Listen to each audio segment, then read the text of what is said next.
Hailing frequencies are open. Not that that's going to help you. Welcome, everybody, to Clear Skies, our Mirror Universe Community Unlocked episode. I am here with the Streampunks, or Mirror Universe Streampunks anyway. And this has been an episode that we've all been looking forward to. We weren't entirely sure what the premise of the episode was going to be. Being a fully non-human crew, it wasn't certain of how we were going to play this out. And then just this morning, it all came together, and now we are super hyped for tonight's game because there's a lot of fun stuff going on. So we're looking forward to playing this. As you saw in the disclaimer, this is going to be a darker episode. It's going to be very similar to what you may have seen us do on Shield of Tomorrow with regards to how dark we went. I would say it's not going to be Game of Thrones dark, but it'll probably lean into something closer to like, well, Discovery Mirror Universe dark.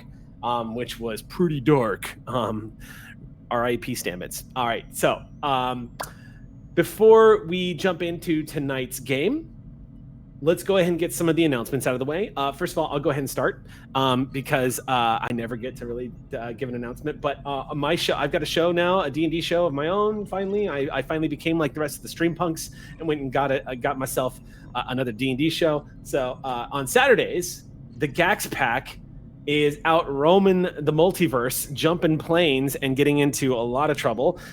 You can catch us on the Gary Gygax's Twitch channel, which right now I believe is Gary Con Gaxmore. Twitch, I believe that's what it is right now. I think that's going to be changing up soon, but so stay tuned. But that is on Saturdays, starting at 5 p.m. now. So catch us there. It's taken me a while to sort of learn the information, but it's been a lot of fun because I play an orc monk named Leaf who's still trying to understand B-Dave's super mega emo dark edgelord undead drow boy who just needs to like stop threatening people's lives, for God's sakes. Anyway, so that's my announcement on Saturdays. Anybody else got Rave? Yes. Hi, everyone. My announcement for this week is join us next week here at this time slot for a rose ceremony you won't forget. We are doing Bachelor 10 Candles next week on Monday, and I am so excited.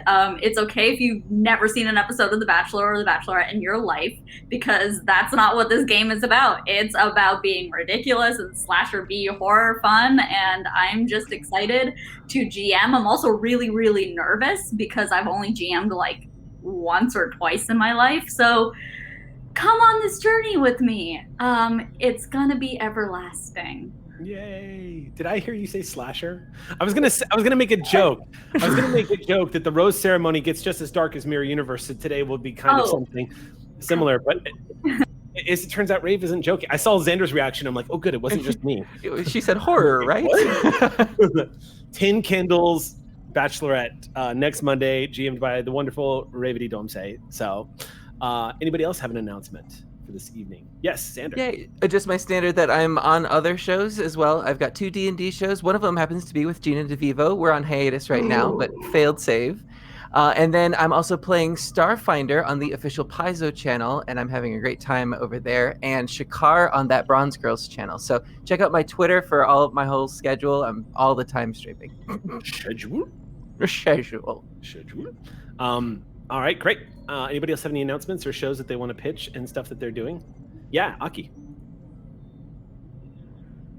I think people are more or less familiar with all the stuff that I'm doing, but there are 2 shows that I really want to make sure that people have their eyes on because they're a lot of fun.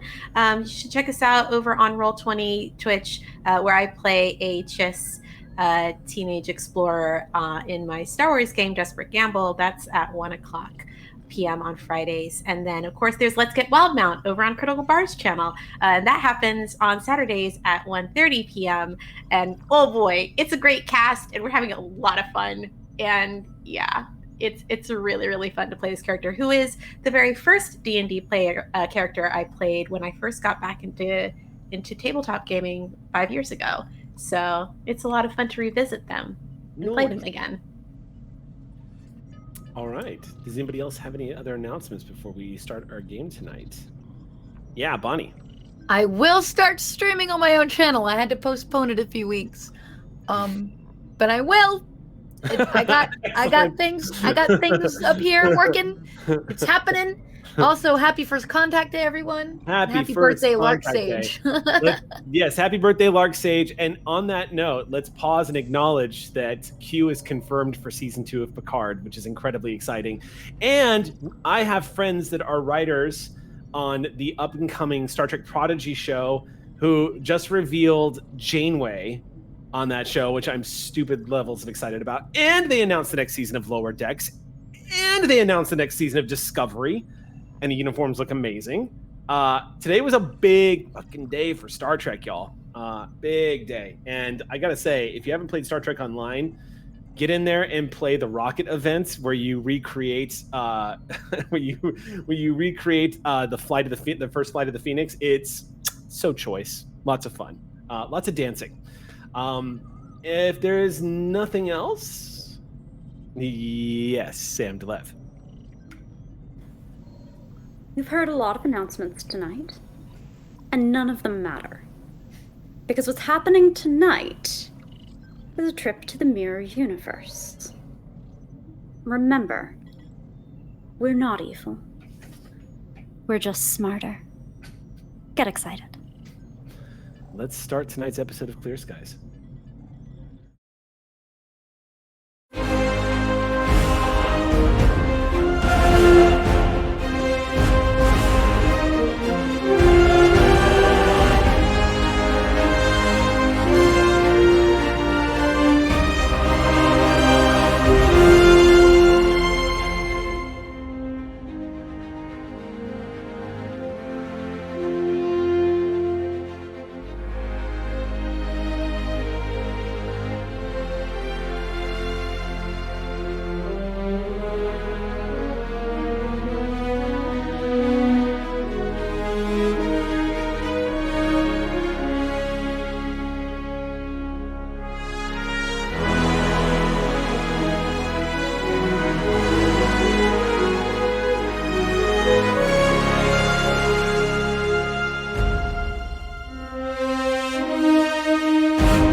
Welcome back, everybody. Indeed, as it was stated, it is a unique time for this young galactic government. Terran Rebellion's success has given rise to the Galactic Commonwealth, a new government founded on the principles first laid down by Commander-in-Chief Spock, the last great leader of the now shattered Terran Empire. A period of stalemate has fallen on the galaxy as an uneasy peace has begun. But there are those within who would destroy this new opportunity for a better world by calling forth the hateful fires of fascism and Terran supremacy once more. In a bold move, April Hebert, an admiral in the Galactic Commonwealth Navy, has commandeered the ISS Ross and declared herself the new empress of the new Terran Empire, vowing to crush the traitors who weaken the Terran race and restore the Empire to its former glory. Her call has reached ears across the quadrant, and unrest has begun. Ships dispatched to stop her have all failed. Her victories have caused a movement to begin. If the Galactic Commonwealth is to survive these early days, the ISS Ross must die. We begin today's story on Terra, under a dark and stormy sky, in what is known as San Francisco. The newly reconstructed headquarters of the Galactic Commonwealth's Navy, a cornerstone for resilience. The buildings that were wiped out and destroyed here after the orbital bombardments led by the Klingon Cardassian forces not more than 10 years ago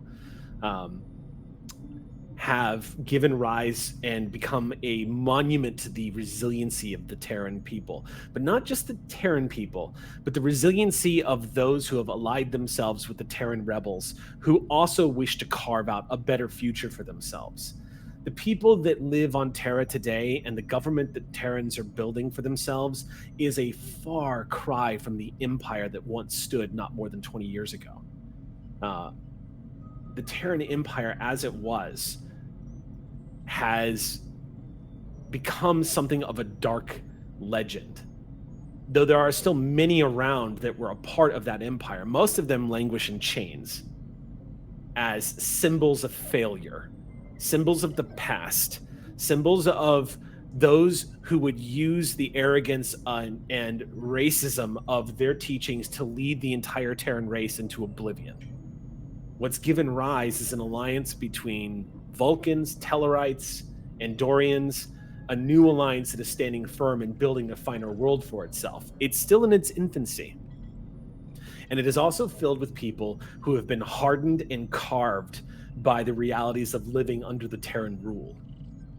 And even though Terrans still hold power, they are nothing like the ones that were holding power back during the days of the Empire, and have proven themselves to be valuable allies as they both empower other non-human races into positions in both government and the fleet, but they have also proven that they too wish to forge a better way out of the darkness. All of that is being threatened by this one admiral who 2 weeks ago sent a transmission to the Commonwealth headquarters declaring herself the new Empress. There have been 4 ships to dispatch to stop the Ross. None of them have returned. One of them sent an SOS before it was destroyed. 2 of them were sent against the Ross at the same time, meaning to pincer it out somewhere in the middle of the galaxy. They didn't return. The Terrans that are now trying to organize their fleets are getting somewhat desperate. It's only a matter of time, is the general belief, until the Ross is brought low. She has to be wounded out there by now. She does not have a port of call. Any damage that she's being taken in the combat that's being put up against her is turning into field repairs. It's only a matter of time until this traitor Admiral April Hebert is brought low. But for every day the Ross lives, the danger of an uprising or a resurgence of the old Terran way grows stronger and stronger. And it has become clear that that is the goal. To live long enough for the legend to spread and for that fascist regime to once again try to seize control. And at first, it was kind of viewed as just an annoyance, but there's been enough of a response that all of you were being summoned to headquarters today for what you all are anticipating will be a mission to stop this admiral, this pirate, this usurper, this person that's endangering the future of the Commonwealth. The Klingons and the Cardassians have just been looking for one reason to reignite the war. However, what's not helped by this is the fact that the Klingon-Cardassian alliance has disintegrated. It doesn't exist anymore. I'm not saying it couldn't happen again, but those two have once again fallen into distrust of each other. That has also added to the call of these Terran imperialists who think now is the perfect time to reclaim the former glory for all of Terrans, and to once again put those who are not Terran back in chains and in servitude where they belong. This cannot be. And the fragile Commonwealth is creeping closer and closer towards the brink. A solution must be found.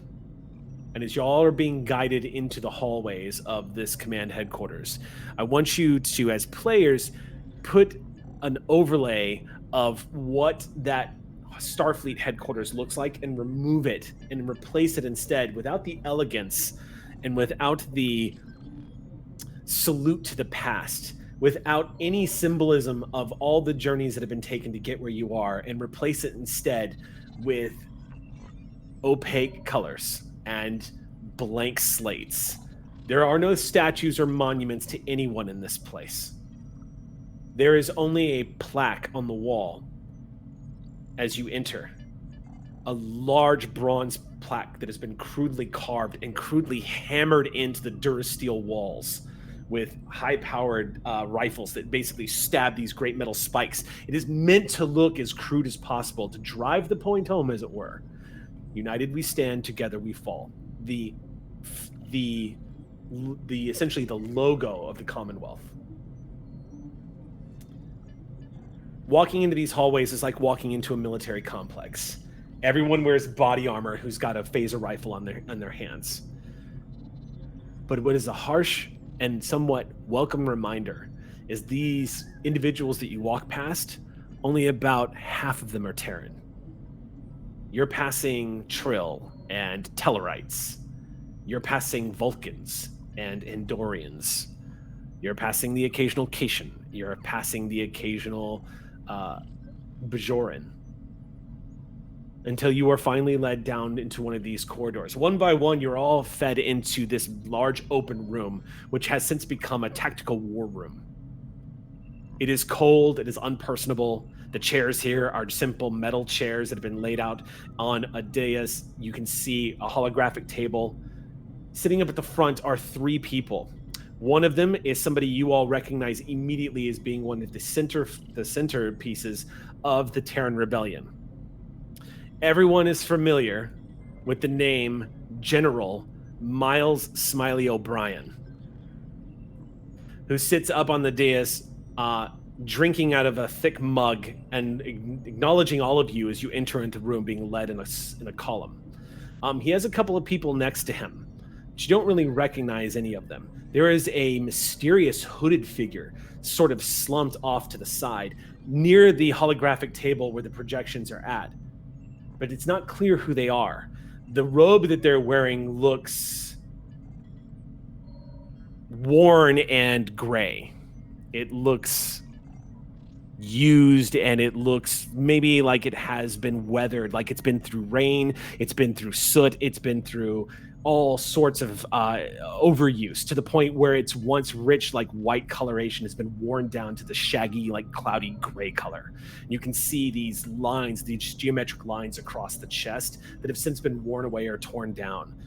The figure looks frail and is just huddled down with its head lowered.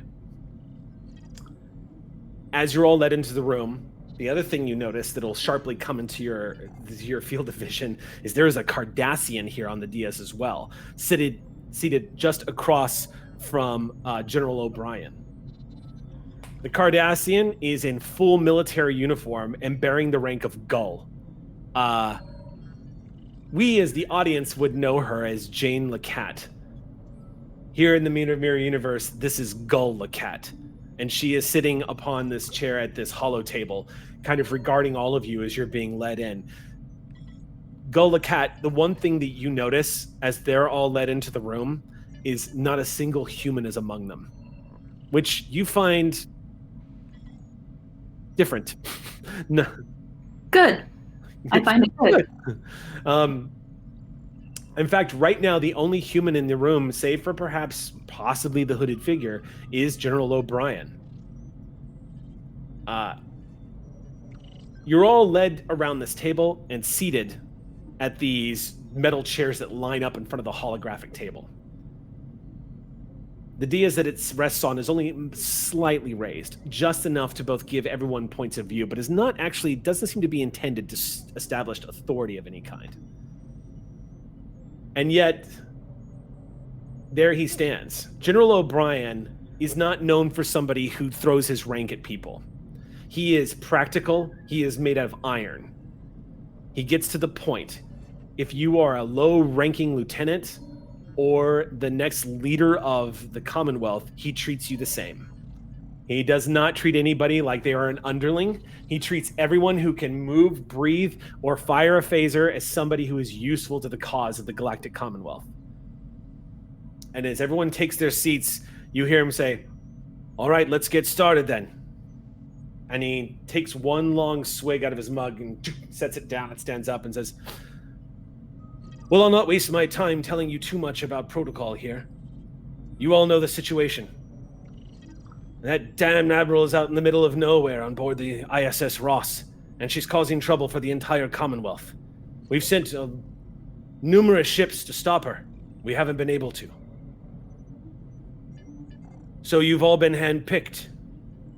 You're going to be given a ship, and you're going to be sent out there into the dark, cold void of space, and you're going to vent her. And you're going to do it, and you're going to ensure that everyone gets to see it.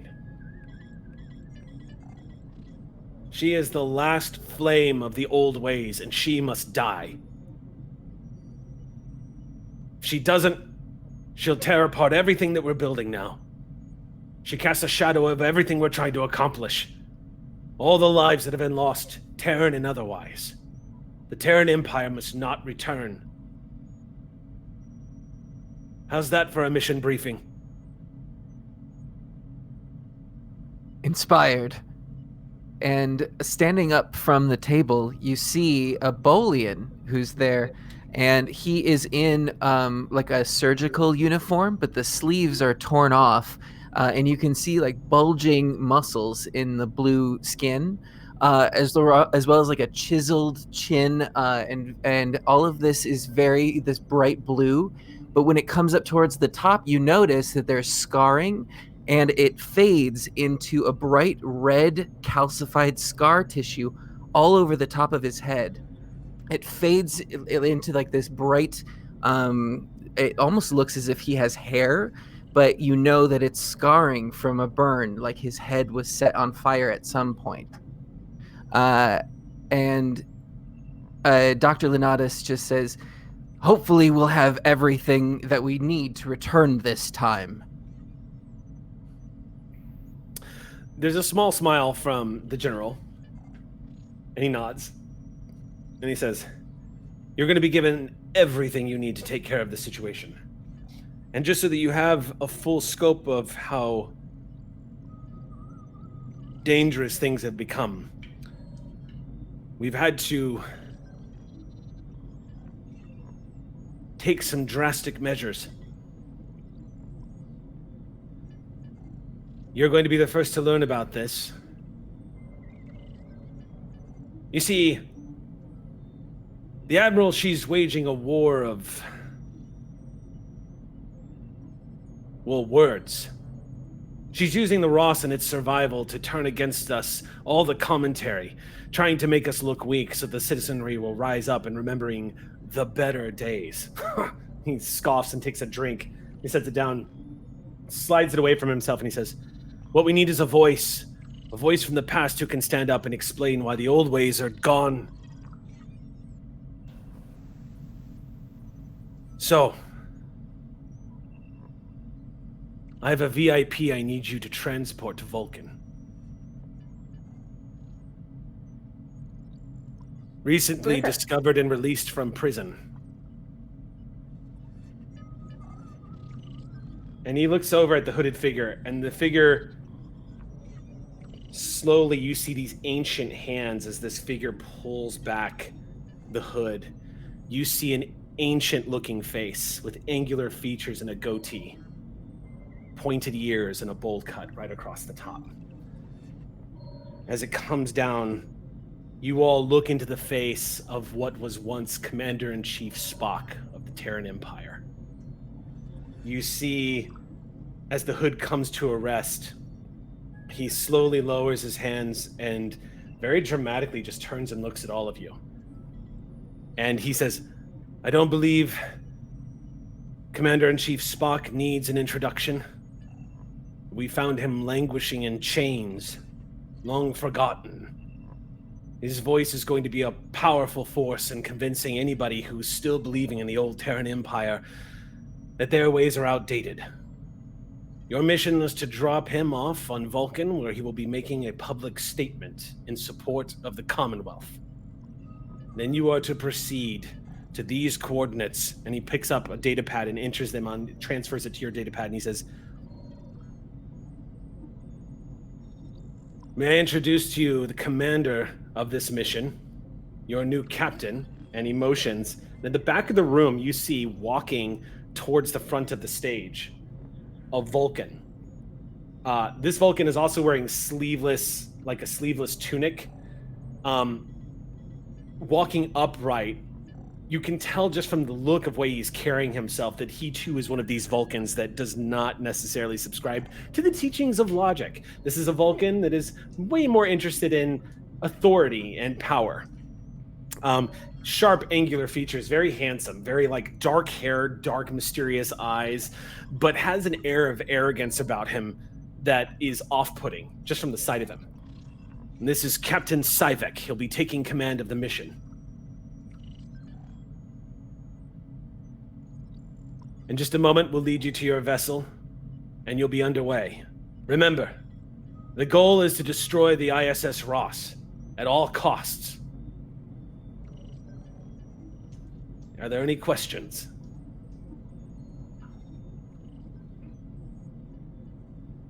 I have a question. Mm-hmm.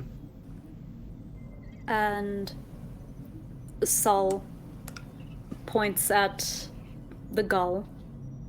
What's she doing here? She will be attending the mission with you as a representative of the Cardassian Empire.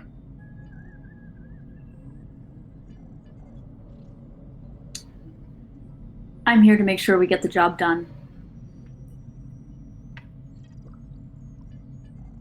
Of course you are. And Sol leans back in her chair and goes back to petting Macrell. Okay. The moment Saiba walked out, Owen's just been like daggers for eyes, mean mugging that son of a bitch. It is also, and for those of you, the players and audience at home, yes, this is Sivek, who is in the Prime universe, the ex of one certain Trill. Here making an appearance, Mirror Universe Sivek. You see, as you are caressing Macrell, Sivek just looks at all of you and says, "The mission will be simple. I expect full loyalty. You will follow my orders. We will get the job done, and we will come home heroes. It is that simple. Along the way, we might even enjoy ourselves." You see Macrell kind of bristle up, and she looks at him and goes, "You may be the captain, but I go where my mistress tells me." Good. Because your mistress will go where I will tell her. And he shoots daggers at you, Commander. Poor sir. Very well. Come on, old man. Spock, without saying a word, slowly rises from his chair and folds his hands into his robe. I would say immediately Reiku stands to help Spock. Okay. As you move over and take Spock by the elbow, Mhm. he doesn't resist. You take him by the elbow, and he gives you the look that only Nimoy could give, where he just kind of glances to you to the side, and you see the eyes just regard you for a moment, and he does a slight head nod. And in that moment, I'd like to make a medical examination. Is this really Spock? How strong is he? Could I take him down? Okay, let's do our first roll. Could I kill Commander-in-Chief Spock? Go ahead and make your roll. I'm gonna set this. I'll set this as difficulty 2. Okay, and I assume this is going to be like a medicine check. Mm-hmm. Insight medicine. I would like to use bold medicine, please, and just give you some threat for an extra die. I love you, Xander. No! Xander, you're gonna be a chaos child, aren't you? You say that like it's new and different. Okay. So we have 2 successes. Would a focus in survival come into play? Probably not here, no. Okay, 2 successes. No. Okay, so with 2 successes, 2. what you get off of as you're getting a read off of this character, what you get is it's certainly a real humanoid. Mm-hmm. Yes, this is clearly flesh and blood. For all intents and purposes, looks like a real Vulcan. Mm-hmm. Clearly resembles Spock, though no one has seen him since he was deposed. Mm-hmm. So it's you see the similarities, but the face is ancient. And Sure. so it's it is shocking to see, but it does resemble him. You're not sure how strong he is per se, Mm-hmm. but he doesn't move with difficulty. Okay. And what you know about Vulcan physiology is even into their old age, they can be dangerous. Especially Vulcans who are losing their capacity to control their emotions. And you can see this like analytical look on Reiku's face as he's just sort of analyzing, and as soon as Spock notices this happening, this charming smile, "I'm going to take good care of you." Spock doesn't respond.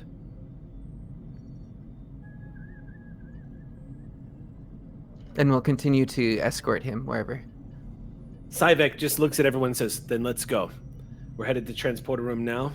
We'll commandeer the ship that has been prepared for us, and we'll be underway. Cardassian, I assume that you are coming with us. We leave now." Did he just call me a Cardassian? Yes, he did. He looks at him and says, "You will address me as Gull," and gets up and goes. Syvek just says, "Go," as you walk past him. You're all led to the transporter room. O'Brien following after you. The general says, "You're also going to find some new toys waiting for you on board your new vessel. Taken from some of the technologies that we stole from the other universe. This was a ship that was constructed not too long ago, and we've added some new holographic technology to it that I think you'll find interesting. Good hunting." And without another word, O'Brien turns on his heel and gives Syvek a look. And then, for those of you who catch it, as he's departing, Syvek turns away, and as Syvek begins to step up on the transporter pad, O'Brien's eyes slowly fall to the commander. And he gives a nod, a slow nod. And then pivots on his heel and walks out.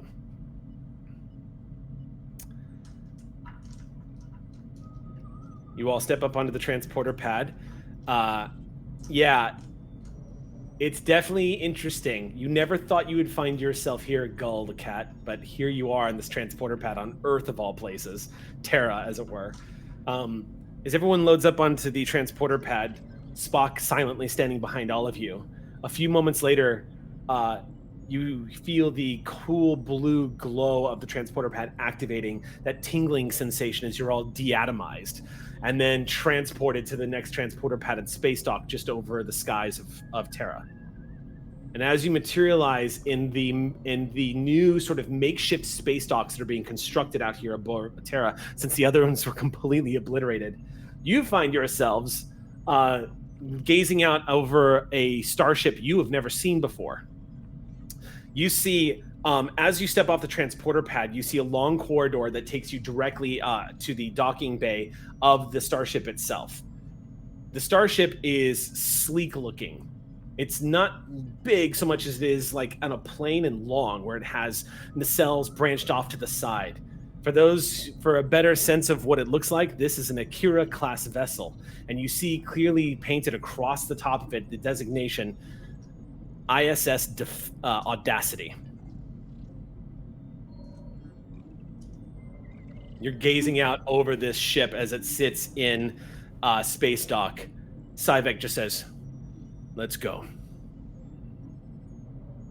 Going to enjoy this one, my pet. Look at all those weapons. Yes. When do I get to play? Soon, darling. Just remember, and I run my finger down one of McCrell's claws. We're going to give the captain everything he deserves. Just like the general said, all right? Yes, mistress, I understand. Good girl. Let's go. If you can picture sort of the slow motion tombstone walk of this group walking down this corridor to the hard seal of where the Audacity is docked. The lot of you moving closer and closer, Spock behind all of you moving kind of discreetly, slowly. Coming on board the Audacity, you see immediately you're greeted by, it's a bit of a shock to the system, Olin, because as everyone boards, as the door goes slides open and you step into the airlocked facility, you see a security officer waiting for you, flanked by 6 security officers behind him. It is Yuri Prawl. You see one of his eyes has been burrowed into and is blackened and removed. He has what looks like an open scarring, much like Martok did. Sort of this big shot over his eye. He's standing at attention, and his eye just flickers just a second upon seeing you, Olin. Just for a split second, there's this recognition before he... Welcome aboard the Audacity. I understand you're taking command, Captain Syvek? Syvok says, yes, that is correct. Take me to the bridge, and I'll relieve your current captain immediately. Of course. Please follow me. And hesitates only for a moment before pivoting and leading the security team out. Being telepathic, McCrell, you sense a ripple of emotion suddenly in the room. It's too powerful to miss. A ripple of regret, shock, disgust, and anger. Just a ripple of emotion. And then it's gone. You're all led up to the bridge, entering under the turbolift one by one until the turbolift finally arrives at its destination. Gull the Cat, this is the first time you've seen a Starfleet vessel like this. This is going to be very valuable information gathering.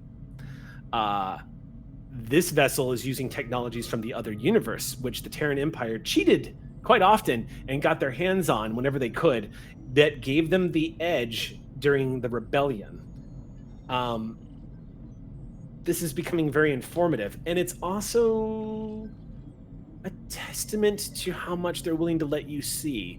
Perhaps there's some sincerity in the Commonwealth's desire for peace after all. They're letting you on board this new ship. For her, that remains to be seen. Either they are incredibly stupid and they've just let me walk into their ship, or this is a genuine olive branch. To be seen. Okay. Or they're just planning to dispose of her. And they don't care what she sees before that.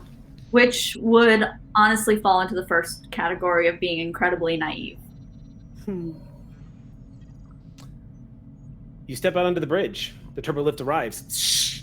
Stepping onto the bridge of the Audacity, you see the expansive, tactical-looking bridge of the ISS Audacity.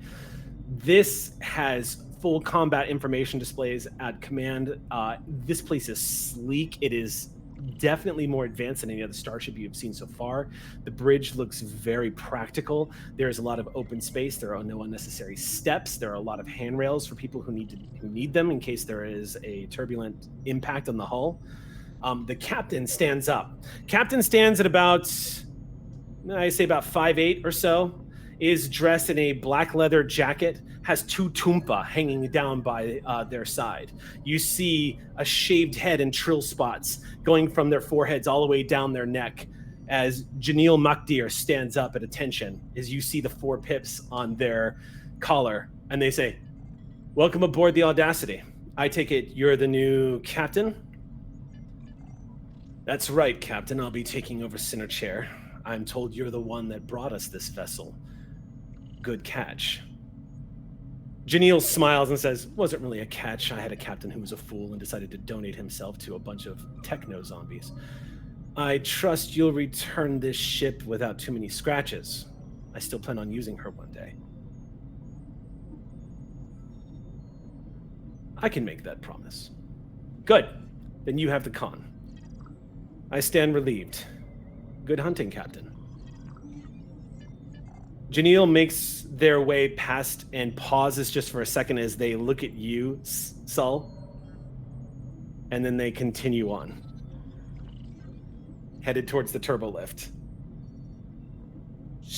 And the door closes as Ivek takes a seat, center chair, and says, status report. Assume your positions on the bridge.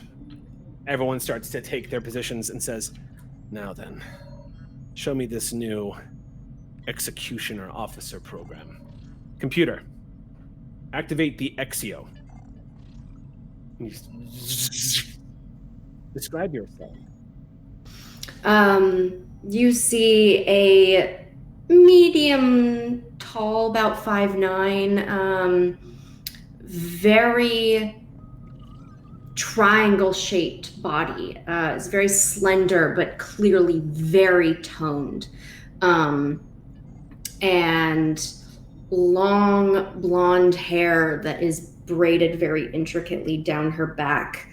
And she wears a band around her head that has a sort of hollow emitter. So if you're going to take a headshot, that'll be the actual thing. And very stiff, very blank face. You have activated the Executioner Officer program. Excellent. You are the holographic assassin, I take it. That is correct. Would you like to assign me a target? There's a long moment of hesitation. And he says, no, not now. You may deactivate. Deactivating. Now then. You just hear McCall go, I like her. It's not a her, it's an it. I like it. There's some chirping on the thing, on the console next to his right, and you see this little hollow emitter stand up, and as he picks it up and looks at it and says, and it's portable. Good. Sets that back down into the chair. Clear all moorings. I want us out of here now. 1/4 impulse power. The crew begins to scramble, unprepared for the sudden commands as everyone gets underway. Moments later, the ISS Audacity pulls out of space dock at 1/4 impulse power. This fully armed and operational escort. A blade of armor, fully equipped with quantum torpedoes. This is the most advanced starship currently in the fleet. Or at least that's what you believe. There's a lot of legend and rumor surrounding this ISS Ross. It's rumored that it was an experimental ship taking some of the technologies that were brought from the other universe. There are rumors that the Terrans installed upon it a new kind of weapon system that utilized a secondary warp core. What kind of weapon would draw upon the power of a secondary warp core? Whatever it is, though, it must be fearsome, because no ship has returned since its encounter with the Ross. And with that, Cyvek orders the Audacity to jump to warp. Your target is the Trayless Core system. Your 2 day is out. And the Audacity leaps. That first night on board the Audacity, the captain orders everyone to a dinner in the captain's cabin so he can get to know his bridge crew. everyone is gathering around, taking seat at the table. Exio is also present, not doing anything, just active, standing like a bodyguard 10 feet away from the table in complete, rather terrifying, frozen state. No expression, just standing. No expression. She isn't blinking. The only reason you can tell she is on, aside from the fact that she is visible, and only slightly, you've noticed since you've seen her that she has been, like, her opacity is not full. She is a little transparent. She isn't blinking. There's just slight breath movements that are probably just non-controllable at the moment. Yeah. You hear the clacking of silverware against dinner plates as the food is delivered. And as it's set down, the doors close, and Cybeck says, "So, we're all going out there to kill someone. What do you all know about Admiral April Hebert? Anybody know anything?" Nothing. Just what? What's that? Can I roll for it? Yeah. I was gonna say, can I roll for knowing something about? Absolutely. I would say make a command insight. Well, let me hold on one second. I'm just gonna be like, I know that she would make a tasty meal. You're gonna eat her. Standard human, probably reckless. I think Probably weak. Yeah, I'd like to roll 2 given my background. So Okay. Did you say command insight, Eric? Yeah. Okay, great. what's our difficulty? So the difficulty of this at 2. Oh, are these 2 separate checks, or would these be assist rolls? Is the question, or is this? I'd say these are 2 separate checks. Okay. Yeah. I got a 1 and a 6, my friend. Okay. Yes. Cardassians have made a good study of Admiral April Hebert. She was an opponent that y'all had to worry about. 3 successes. All right, so go ahead and add all that momentum to your pool. Y'all are going to need it.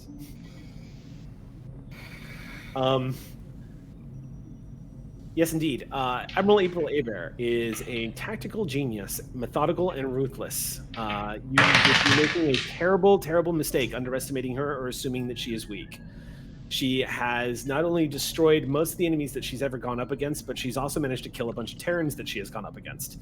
And she's managed to, supposedly, she has turned an entire crew's worth of loyalists to the Commonwealth against the Commonwealth, and is now commanding one of the most powerful starships currently flying in the stars for the Commonwealth. The Ross is a juggernaut of a ship.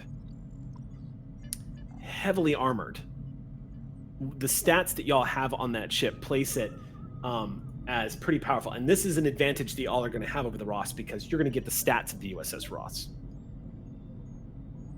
The ISS Ross, rather, has backup conduits, rapid-fire torpedo launchers, redundant systems, secondary reactors, ablative armor, and an improved shield recharge. It is a giant tank in space.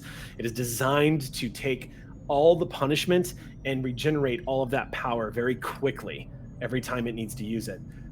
There is also a weapon that it has, though there's no information on it. Because apparently this weapon was developed around the time the Terran Empire was crumbling, and it was top secret, and the people that developed this destroyed a bunch of the files. Now, the weapon was thought to be inert, and when the USS Ross became part of the Galactic Commonwealth, it was just assumed it was a weapon that could not be accessed.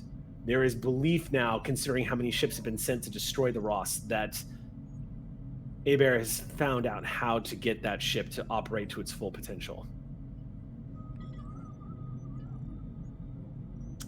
If you want to know any other information, let me know, because I have the stats right in front of me. But you would have a tactical readout of what the Ross is capable of. Scale 6, resistance 8. Just a big, tough ship. 15 total shield power. I'd love to actually spend one of the momentum to learn a little bit more about like this world, April Iber's like psychology specifically about how she handles enemies. Does she play with her food, or does she is she like pretty militaristic? You described her as methodical and ruthless, but I think that any more specific that you can get would be great. Aber is the type of person that if it meant killing you, she would detach the saucer section and run the bottom half of the ship into you. Beautiful. She is to the point. She does not play with her food. She doesn't try. She leaves this when she wants to make a statement. She leaves that for the living. She doesn't ritualize anything. She wants the exactitude of the violence that she commits on other people to be. She wants it to be sudden and terrifying, so that by the time it happens, it's done, and all you have time to do is reflect over what just happened. She is all shock and awe, and she's known for out-of-the-box thinking. She got to be an admiral because she was a terrifying captain in the Terran Empire before she switched sides. Honestly, I can respect that.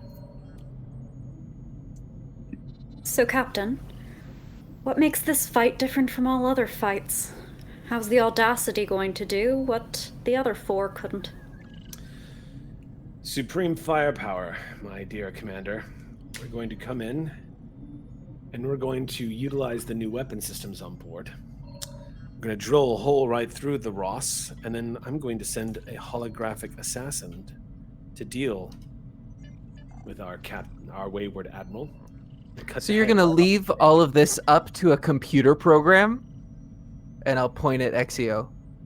He looks at you and says, "Look around you, Doctor. How much is left to a computer program? The air you breathe, the instruments you use, the navigation that we use, the weapon systems, everything. Exio, as far as I'm concerned, is just as accurate as a photon torpedo, except I get to beam it in front of their admiral." One of the problems about relying on technology is being up close to flesh and blood, Captain. Some things technology are not capable of doing. Technology can be compromised. So can people. And we say that at the same time, and that's the first time she's spoken the whole meeting.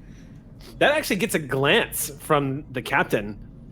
And then he looks back at you and says, "Very well, Doctor. You will go with her." Well, I certainly wasn't volunteering. Olin kind of flicks their eyes at Syvek. Syvek doesn't look at you. He stares. It's also worth noting that since Exio spoke just now, he immediately shifted from calling it. But he stares at you, Doctor, and says, "I don't require volunteers. I'm the captain of this vessel. I require loyalty." Yes, sir. And I'll sit down. You'll notice that in front of Reiku, there is like a bare plate with nothing on it, and he hasn't eaten anything. You are an abomination of the Prime Universe, aren't you? Okay. Silence falls over the dinner table as he goes back to eating his food.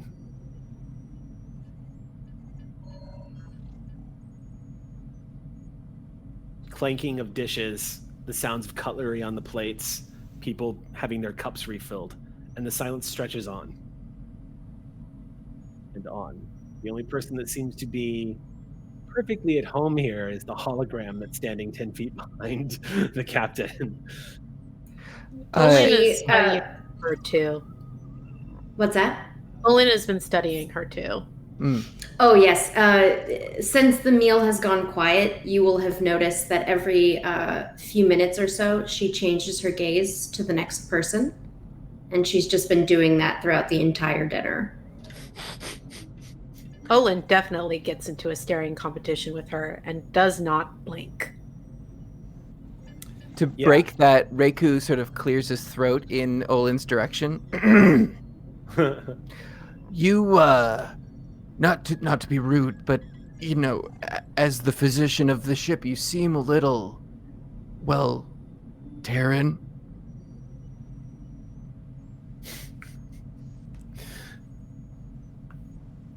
And Olin looks at Sivik again. Sivik glances at you and says, yes? We both know you have no intention of not putting me on this mission. You wish to be on this mission? It is a tactical advantage. You wish to be a part of the boarding party then? How else do you think I ended up assigned to this? I assumed you upset someone. And Olin just tilts their head. Gosh, I wonder who.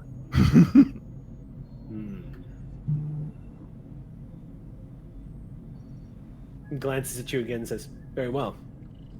You will attend Exio, and you will attend Reiku. I assure you, you're not going to finish the job. I am not going to finish the job? And Olin doesn't say anything else. Sivik glances around the dinner table for a moment, taking stock of everyone. And then his eyes slowly fall back over to you, Olin.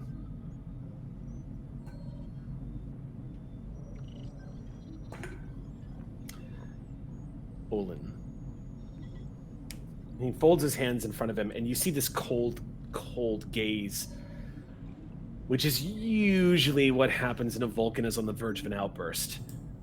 You can feel that emotional state building inside of him, and as he leans forward onto the table, he says, one of the things that I learned coming up through the ranks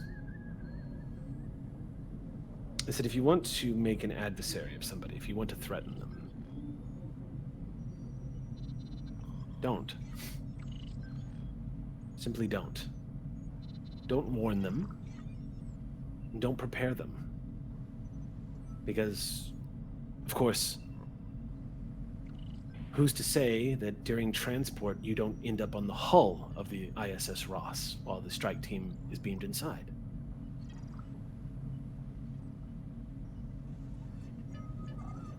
That's always been the thing about you, Sivik. I've never had to threaten you. And I'm not threatening you now. I'm just letting you know what's what. Of course you aren't. We are all on the same ship, working toward the same goal, and if Sivek just feels a little dose of calm, then maybe that happened, maybe that didn't, but Sol is going to tension break here. Okay. Exo stands up for the crew, and the captain, you see the shoulders release a little bit of tension as he goes back to his food. May I be excused? You are dismissed. Olin stands up and exits. Reiku also before stands and exits. Yeah, before they do like toss a look in Sol's direction, and like their expression is completely unreadable, but they acknowledge Sol and they leave. All right.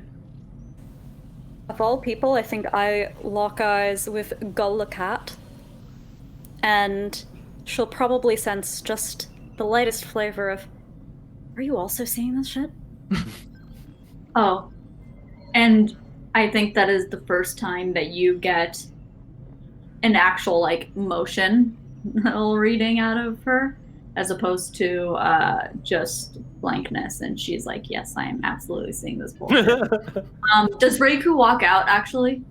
Reiku is on the way to walking out. Yeah, Sivik says nothing as you stand up and leave the room. Because if he's out of that room, then I think that the only people in the room are Sol, the it, and the cat.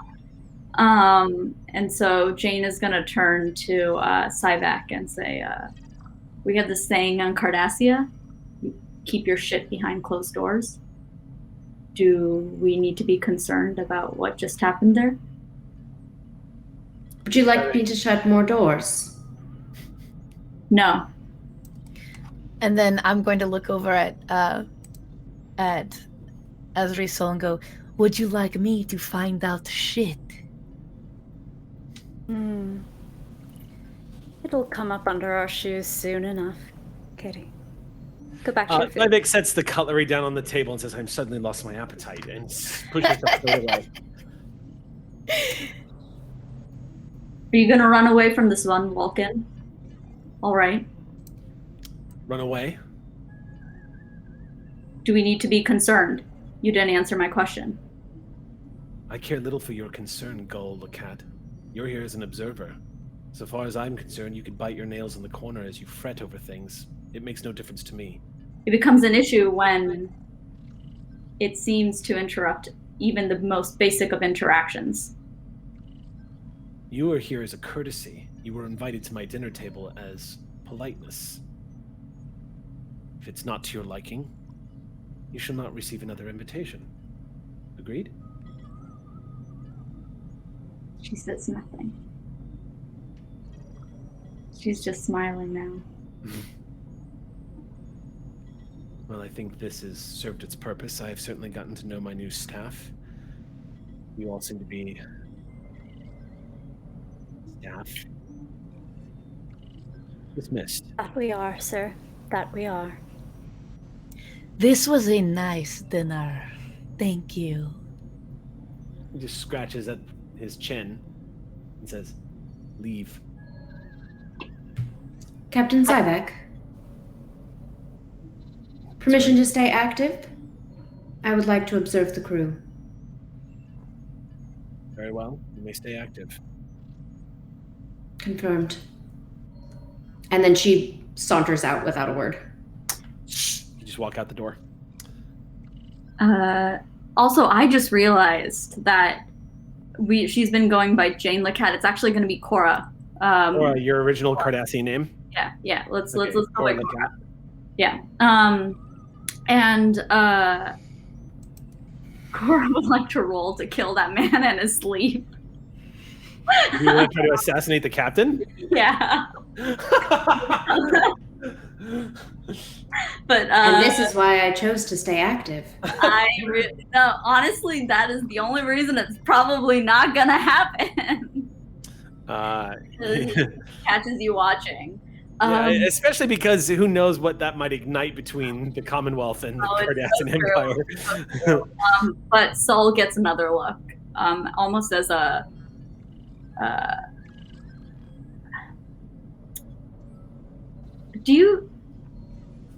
Saul just gets a look. Okay. Nightcap with me and Mackrell. You say that's the captain? No, to the gull. cat? Okay. Finally, someone knows how to be a host around here. Come back to our quarters. Watching you all leave, Syvek does do the Vulcan eyebrow raise as he watches all of you head out.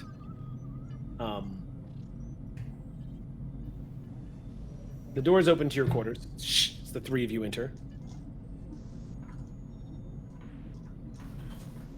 Mackrell, pour us a drink. Yes, mistress. Is this your first time working with the Vulcan?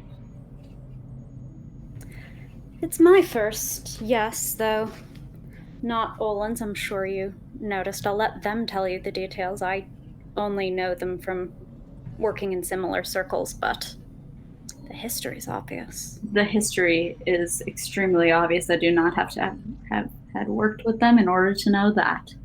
But I did mean it. I hope they can keep their shit behind closed doors. Or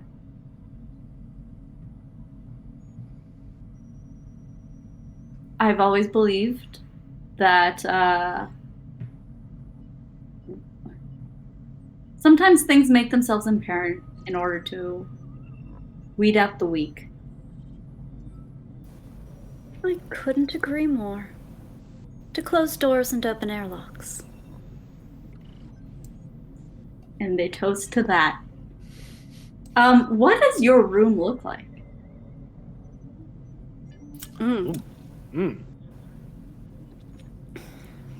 We just got here, and Macrell hasn't even had time to unpack.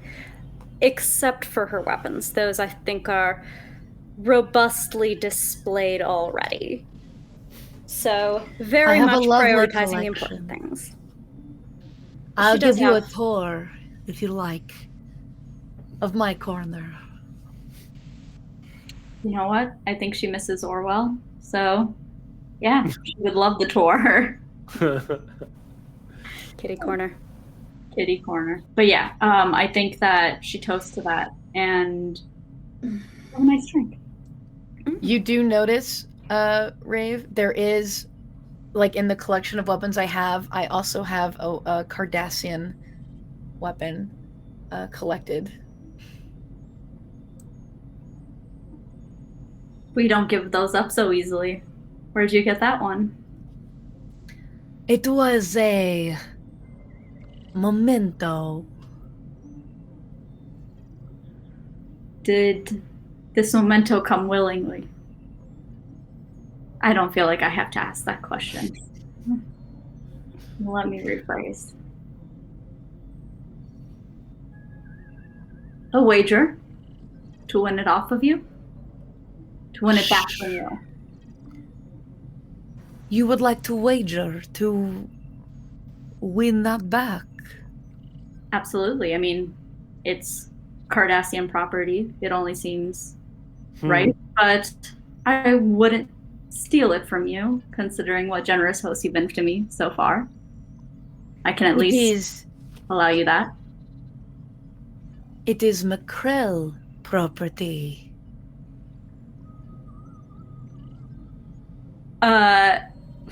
She's gonna look at you, Saul, because it's your property, because it's Macrell's property. So, for acknowledging that comment, she wants an acknowledgement from you. The smile says, possession is 9/10 of the law. And that's all I need to know. Well then, a wager to Macrell. Do you consider yourself a betting kitten? Sorry. And then I'm just going to look, like, the smile never wavers. And I'll just be like, do not call me a kitten. Well then, Macrell, the cat. The hair bristles a little bit. Only one person is allowed to call her any pet name. I'm trying to think about what Jane wants to wager on. There's like a million things right now. What should we wager on? Let's wager on what that secret weapon is on the Ross. Do you have any guesses? I have some hypotheses. Well, name one, and you, Captain Saul, shall be the judge of it, and whoever is closer shall get the Cardassian weapon. Gull, I hate to be discourteous, but I'm not a captain yet. I'm only a commander. Oh, shoot, you're right. Sorry. The mirror universes collide. Mirror universe. But Saul does say that and then lean back and have a sip of her drink. Okay. Not a captain yet. Okay. Mysterious. Cora thinks it's hot, but The queer universe. She's used to it. the queer universe, it really is right now. All right, any guesses? A secret weapon. I think is not a secret. I think it might be a trick. A trick. All right. When we get there, I will find out what the secret weapon is. You think it's a trick? I'm going to say then that it's a very big gun.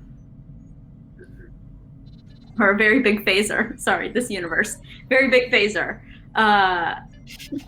Let's drink to that. Why not? A good wager and good fun. I just look around and I go, I don't drink. Anyway.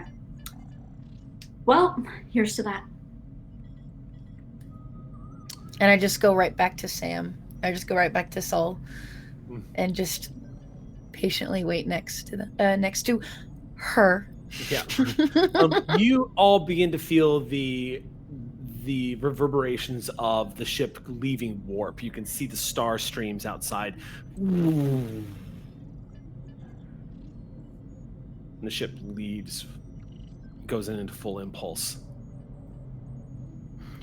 Setting up in the med bay, because I assume that there is like at least a small one on ship. It's more of like a triage unit type of thing. But Reiku definitely is going to start investigating like what's known about the ISS Ross already. What can we prepare for that type of thing? Yeah, the ISS Ross, as I was saying before, yeah, it has 13 shield power, 8 resistance, 6 scale. It is a powerful ship. It hits, its phaser rays hit about as hard as the Audacity's. It is a mighty big ship. It's a lot of power to it. It's the big unknown is what its weapon does. Remind me, do we have like communicators or is it a panels system? Yep. Okay. Yep. Communicators, yep. So Reiku will open a comms channel. Dr. Lenatus to Olin Majanil. Yes, how can I help you? Please report to my sickbay at your earliest convenience. Thank you. Of course. Reiku out. Computer, activate the whatever execution. What was it called? The computer, activate the hologram. So Exio, wherever you are on the ship, you receive a command coming through the computer that one of the crew members has requested you.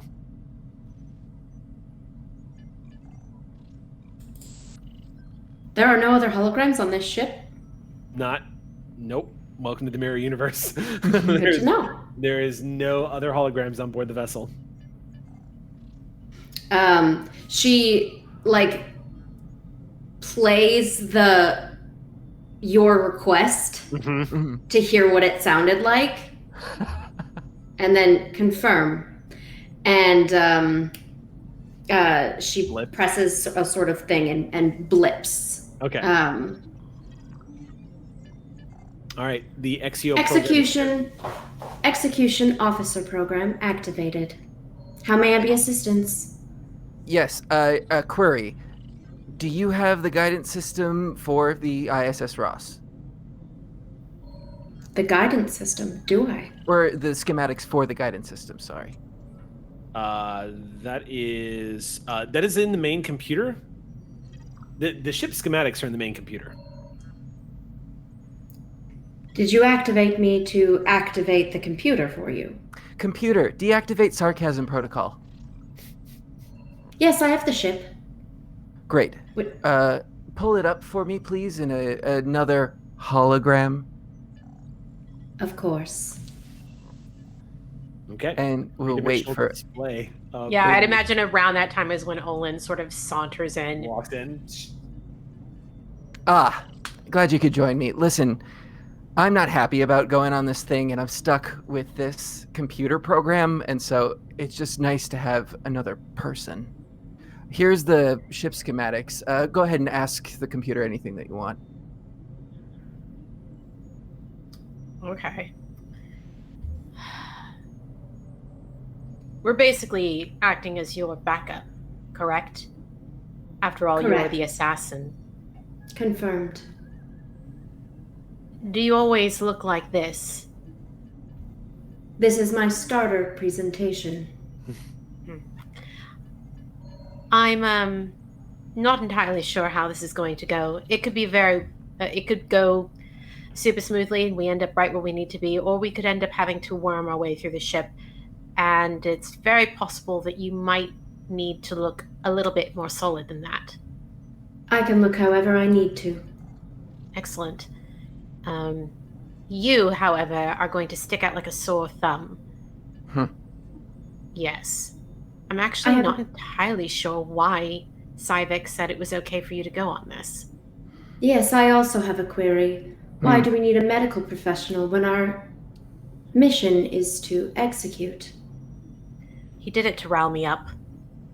Oh, I'm the target of your anger then. My suffering in my career and my accolades have nothing to do with my performance on the job. It's merely as a stabbing maneuver emotionally against you personally.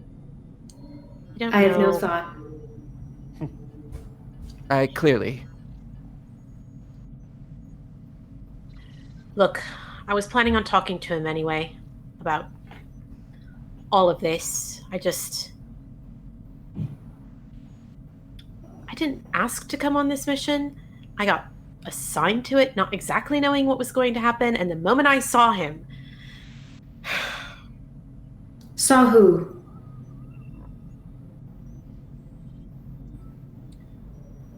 Well, that's a story for another time. So there's I'm a telling history you there. right now. Is it relevant to the mission? It should be That's disclosed not- immediately. It's not, and that's why I'm not telling you about it. Confirmed. Well, why don't we have a little bit of story time then? All right? The Terrans are the ones responsible for burning my entire village down. My whole family, my brother. How do you think I ended up looking like this, okay? So maybe I'm here for a reason. Maybe it's my destiny. If you want a piece of April, I'm not going to stand in your way. You would be a fool to. I've been doing this a lot longer than you have. Hologram, prepare for emergency cosmetic surgery. I will be initiating the protocol at 0800 hours.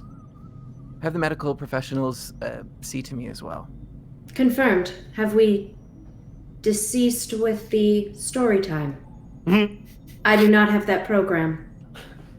I can tell. Sorry. Story time for the hologram here. 0010001. Very sad. Let's move on. I do not feel sad. I know. I do not have an emotional It's capacity. Mm-hmm. Would you like to activate the emotional capacity? Never. Confirmed. Can do that? Yes.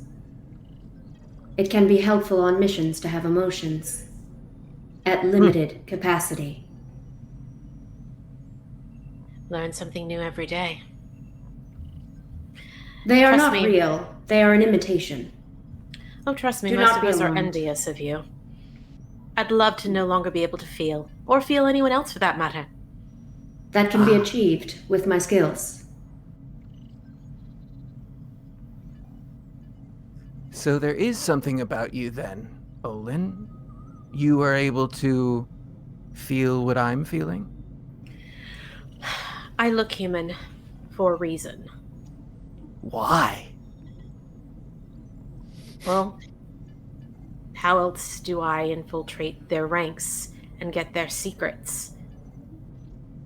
But whose side are you really playing for then?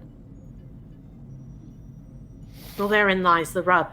If I had it my way, I'd have fucked off a long time ago and not played for either. I'll follow you then.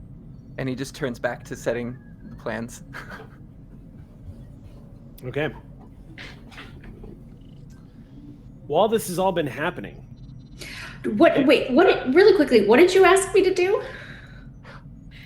Riku? Reiku? We were just Yeah. coming up with a plan for infiltrating.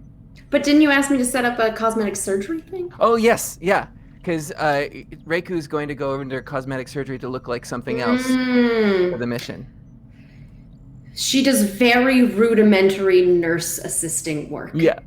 You can clearly tell that she has zero programming for this, but she just generally understands at least a portion of this and is just mimicking mostly what she has studied the nurses around you for 4 seconds and then started doing what they did.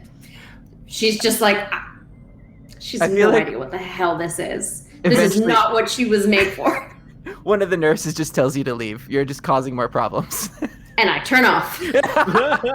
Blip. All right. So one of the things that has happened while all this has been taking place is the ship has come out of warp near Vulcan, and the former head of the Terran Empire, this ancient Vulcan Spock, has been beamed off to the US or the ISS Audacity.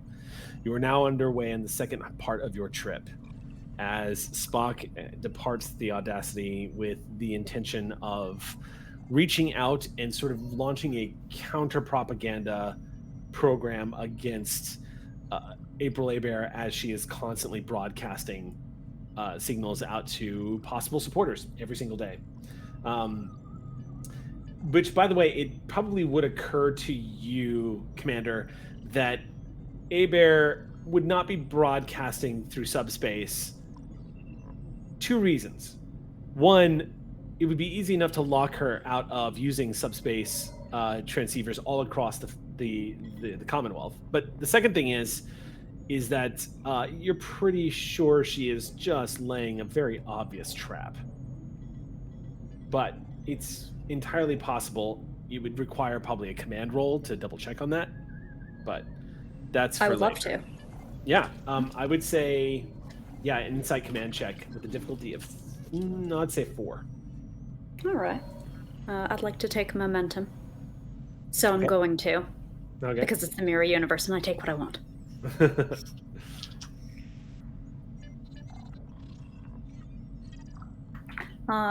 Does my sense motive? Yes, that would come into play. If you have Perfect. strategy or tactics or anything like that, would also come into play. But yeah.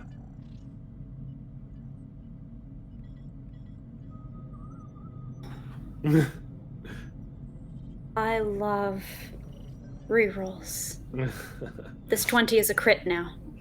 So that's 4 from me, exactly. Okay, so 4 successes.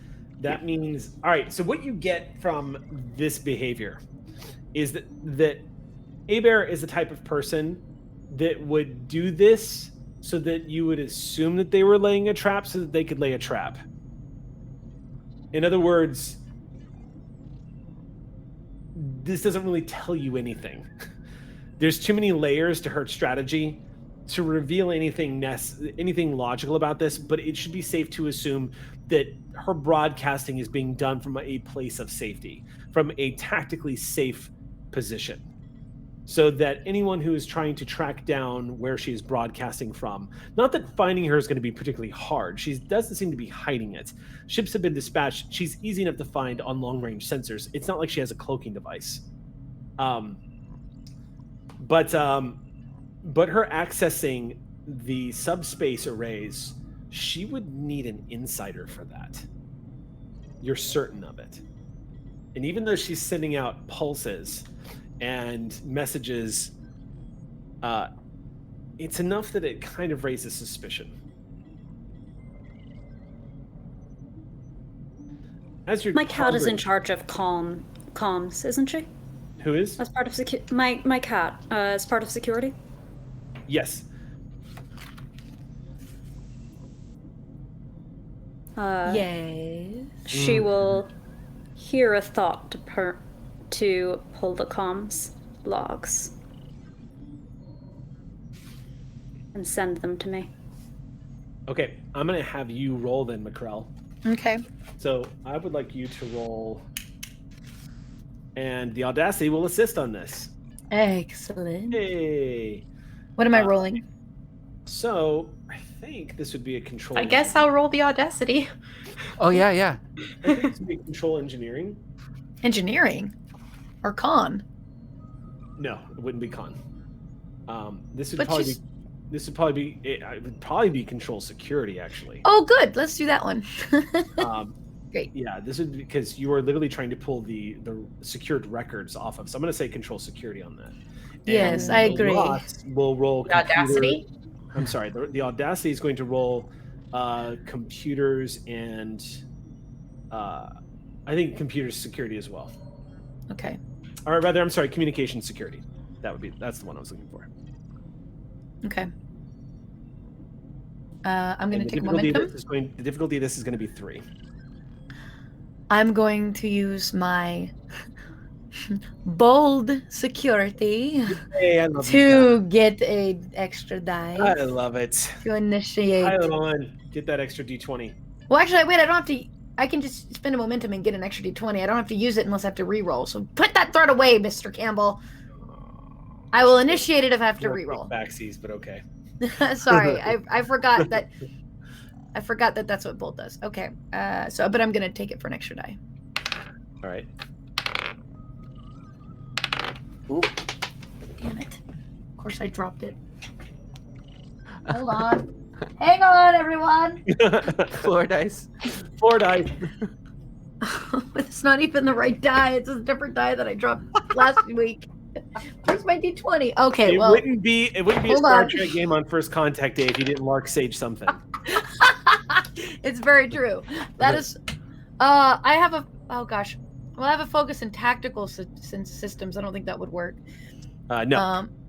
Then this 3 successes. 3 successes? Mm-hmm. No Okay. help from the audacity, unfortunately. 3 successes is what you needed. Yes. There are a lot of command protocols covering the tracks of some of the communications that have been through the USS Ross, Audacity's computer, the ISS Ross. Okay, Eric, focus for a second. The it's the reason why is because I've got the Ross's character sheet pulled up in front of me and I'm staring at it as I'm narrating the Audacity. So my autopilot brain goes right back to the Ross. There's a lot of security protocols that are overlapping some of the con traffic that has been going through the ISS Audacity. And one of them looks like it's encrypted mysteriously. It's enough to flag suspicion. Following that down the rabbit hole, Macrell, you find that a lot of these files have been encrypted and deleted. Oh no. But they are from the highest command protocols. With a 3 success, you are able to access them. There's no trace as to what the messages said or where even they were sent. As I said, they were deleted, but it's impossible to remove the fact that they came from the captain. There's only one person that has that level of clearance on board the vessel. I'm going to transfer it all to a secure data pad. Okay. To give to my mistress. Okay. So no one knows. Okay. She has it. All right. Do I get a treat? You do. Good girl. Yes. So, as you look at the data pad, you see confirmation that O'Brien gave you. The suspicions seem to register correctly. You were told all you needed to do was see the empty receipts of those transmissions to confirm what the intelligence operatives have already started to suspect. This is what you've been waiting for. Kitty, be a dear. Yes. Go give Cora that knife. As a token of goodwill. Yes, mistress, I will do. That is where we're going to pause for our break. We'll be back in 10 minutes, y'all. Don't go anywhere. Saying that Martinez would have been a decent, target or queen if I think that's probably where he ended up. Ideally, I mean that's I think she was charmed by the grenade that he held to the back of her skull. I think that was kind of like a bouquet of flowers for the Borg Queen. What a romantic gesture. That's what I thought. So A boomkay. a boomkay, one might say. And then I heard Dr. Tristan took over the whole collective. The whole collective, which is so weird, but like the collective was into it, so they were just like, oh yeah. Yeah, we should do it. We should do it. All right. Well, now that that's done, let's go ahead and jump back into tonight's episode of Clear Skies, our special fan unlock episode, The Mirror Universe. Currently, the ISS Audacity is en route to intercept the ISS Ross, a rogue capital ship out in the middle of nowhere that's been slowly spreading disinformation and propaganda in order to reignite the Terran Empire. Your task is to find the Red October and destroy her. So,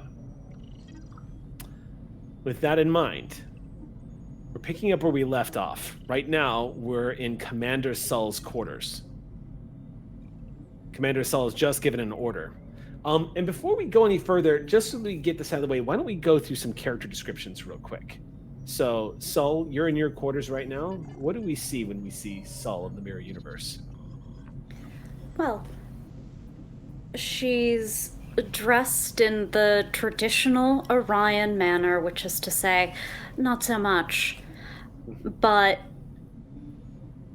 what is notable here, perhaps, what I think we'll say Cora notices as she puts her top back on, is that it's not just that it leaves nothing to the imagination, it leaves it very clear that there are no weapons on her, which is a kind of flex of its own.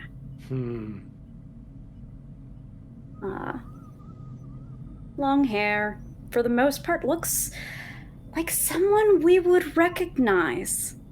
Strangely, there are some token attempts at a feminine touch, but you see McCrell helping do up the eyeliner and the hair, and you see where the femme comes, and it's not from her. It's from her. That's so. Tell me what McCrell looks like. McCrell looks like McCrell without the lab coat, obviously, and the doctor's uniform. She's wearing a very simple, I wouldn't say armor, it's not hard. It's probably like a soft leather armor, and one shoulder comes out, and she only has the one, so for her dominant paw to be able to be moved freely in case she has to do something quick. Probably a little rougher looking, some scars on her arms and torso, if you saw, from rough play, if you will. And probably the one thing you would notice if you if you were comparing McCrell's is that there's no real empathy in her eyes at all. She doesn't really care about anyone but her mistress, of course, but no empathy, kind of almost like a Cheshire cat grin at all times, kind of slightly mad. Homicidal looking?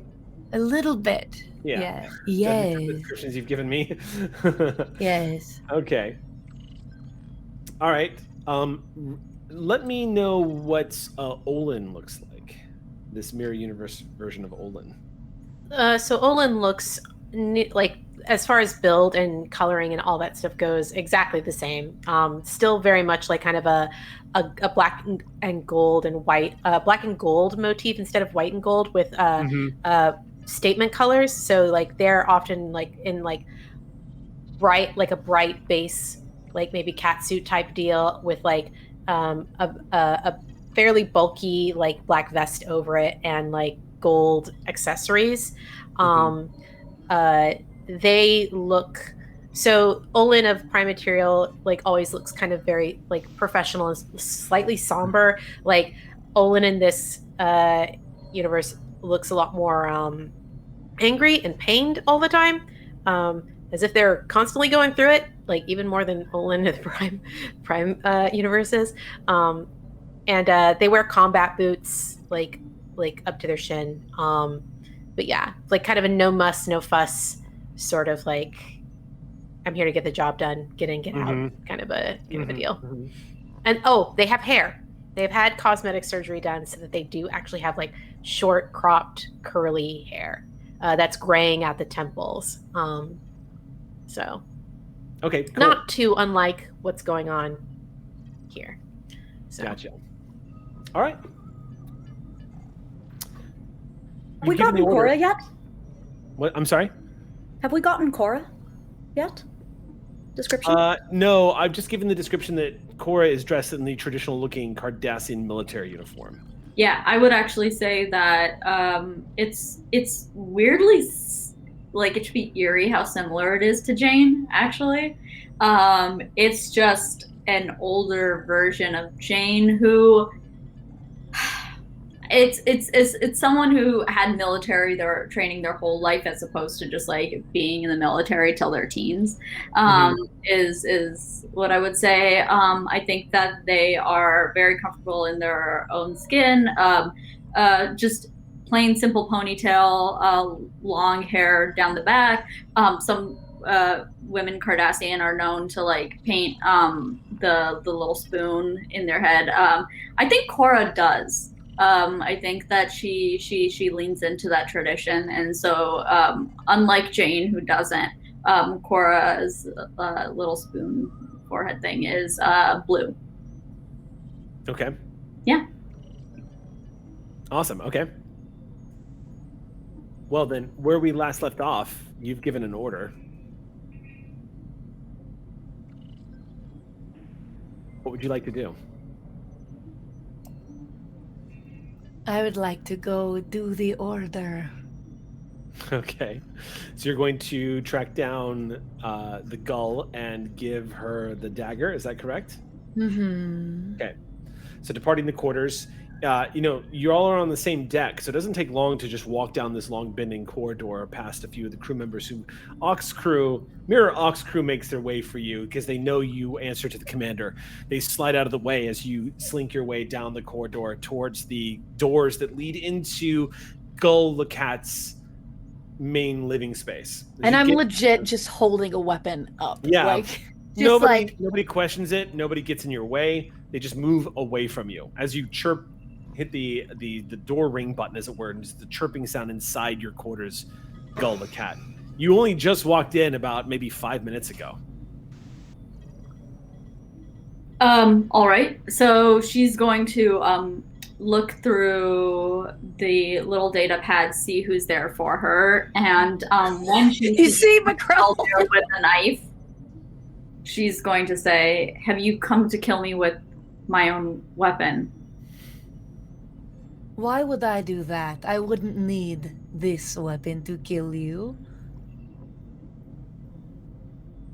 She's kind of interested in seeing how this is gonna play out, so she opens the door, but she's got a hand on her phaser, just in case. But the door opens and she says, "You're right, this would be a very obtuse way of going about it. I would have pegged you for being a little bit sneakier than this." I am very sneaky. This is not sneaky. This is a gift from the mistress. It is a promise. We like to call these threats where I'm from, but promise works just fine.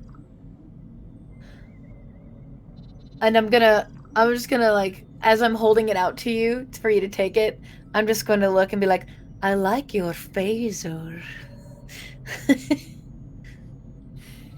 Meaning, you know that McCrell will probably try and take that later. As a promise. I'm rather attached to it myself as well. And were it to disappear, I would certainly look for it until I found it. No matter the cost. That would be horrible if it disappeared, wouldn't it? She's gonna take the weapon from you before you make any changes to your mind, and she's gonna like kind of like hold it up to the light, almost as if to examine it. Does it seem tampered with? Does it seem Nope. Is Nope. this legit? Yeah. A promise, huh? Yes. Tell your mistress, for my sons, for all our sons. That's all, cat. And The the door fur on- bristles. And the door closes, is that right? And she closes the door on her. And the last thing you see is McCrell's hair bristling and the door just closes in her face. And you're holding that dagger. Meanwhile, in what would be the equivalent of 10 Forward, which is actually just sort of a mess hall for the people, we're going to cut to a scene where a bunch of people are gathered for an evening meal. Olin, looking for some peace and quiet and away from sort of the tumultuous relationships that are brewing among the command crew right now. Stepping into this command hall as the doors open, you see there's a lot of officers in here, most notably Yuri Prawl, who is seated at one of the tables and eating by himself. Looks like everyone kind of gives him his space. It wasn't noticeable before, but it's clear to you now, as he is sitting at the table, that the left arm of his body is segmented and looks prosthetic. It looks very Winter Soldiery, without that sort of glossy chrome. Instead, it looks like it has more of a natural tonality to it, but it is clearly a cybernetic arm. Segmented and responding to the commands quite seamlessly as he sits there and eats at the table by himself. A couple of glances in your direction as you step in, Olin, but mostly they're just nods and recognition of your rank as a senior officer.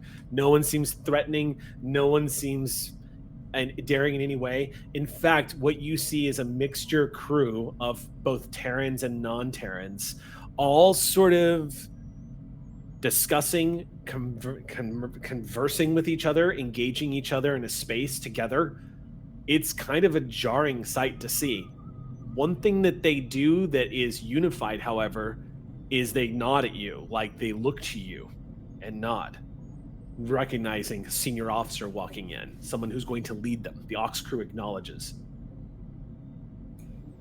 Olin nods back to them and kind of glances around a little bit before making their way towards Prawl.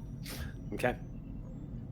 You come to Prawl's table. He does not look up from his food. He continues just sticking a fork in whatever it is he's eating, this strange green substance that looks thick, but has also sort of like the texture of cake underneath this thick green blade substance on top.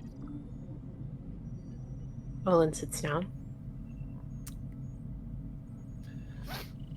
How do you start a conversation like this? He says abruptly as he just looks up at you from the fork.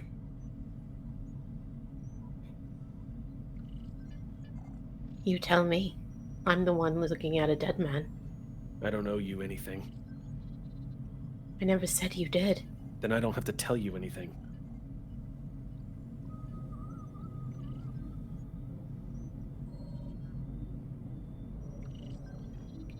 Yuri. He pauses hearing his name and relaxes a little bit. Says,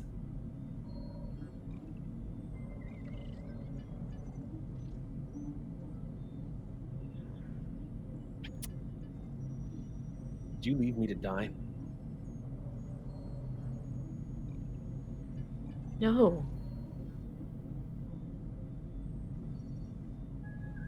If I had known you were still alive, I would have never left without you.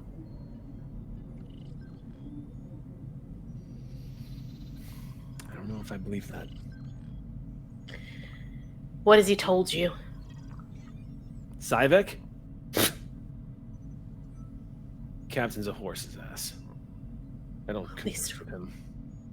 At least we still agree on that. He told me he didn't expect for either of us to come back at all. He sent us on a suicide mission.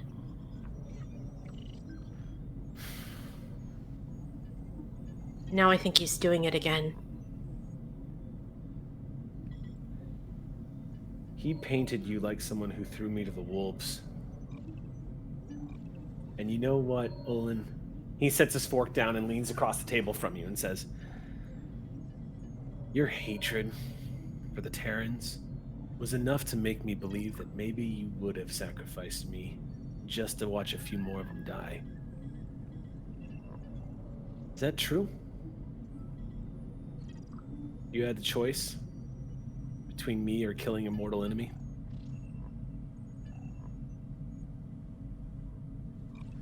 If you're asking me that, then maybe you didn't know me as well as you thought you did. No shit.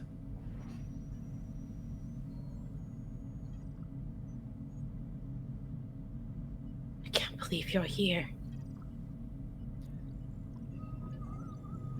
Well, not all of me.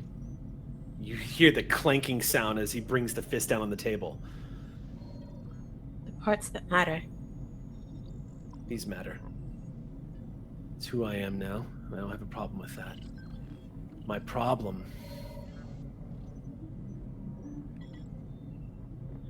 is how I got them. Not that I got them.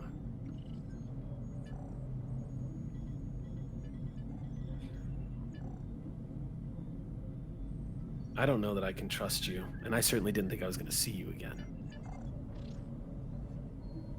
Just as surprised as you are. He didn't tell you I was alive? No, he didn't.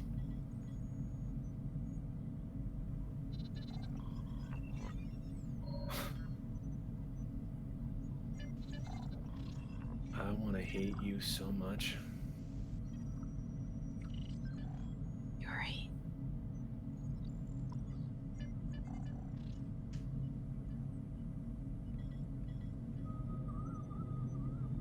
Let's make it through this alive. And if we do, we'll see. But whatever happens, I don't know that it goes back to the way it was between you and me.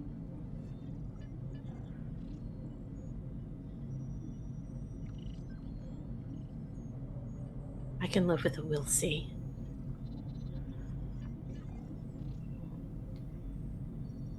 I will live, for we'll see.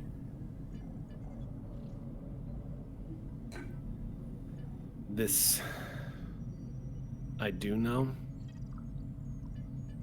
Our chances of coming back alive from this mission dropped dramatically when they took Janelle out of the captain's chair.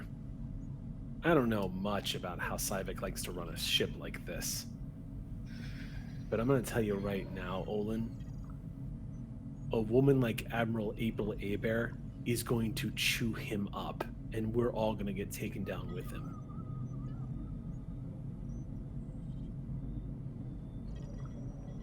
And I guess that just means I need to be about my shit.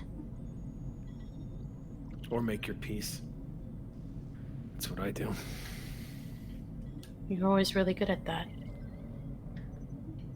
Yeah. Yeah, I've had plenty of practice.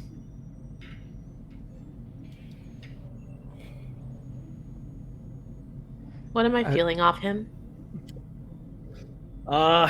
You were getting...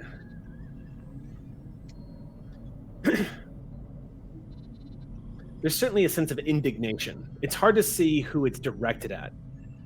But you are definitely getting the emotional flood of somebody who is angry by how not angry they are.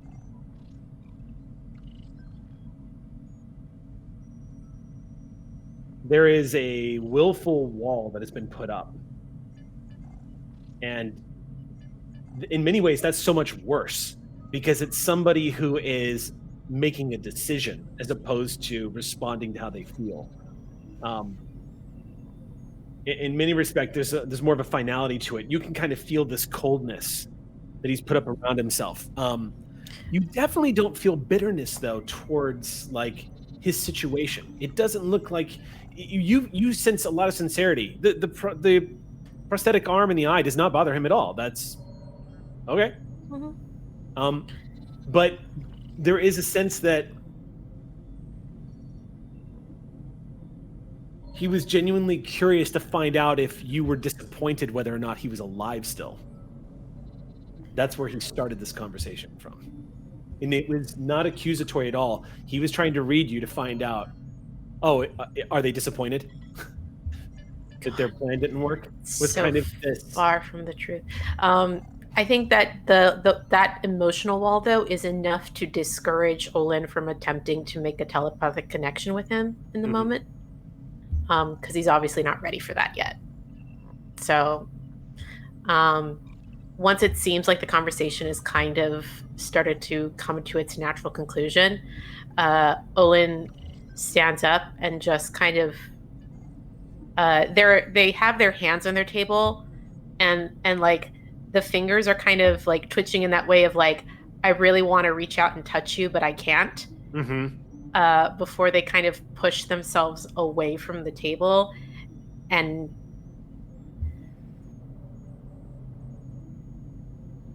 I hope we'll talk soon. And then they kind of turn and. I will say at that moment, Olin spots a human coming right for them.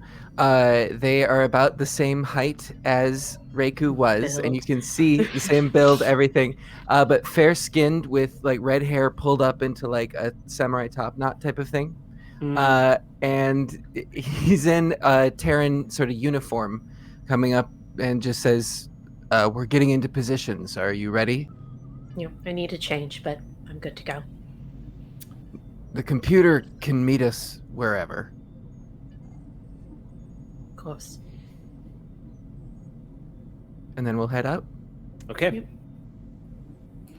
So at this point, what happens next? Or do we proceed to the next scene where the Audacity is going to have an encounter?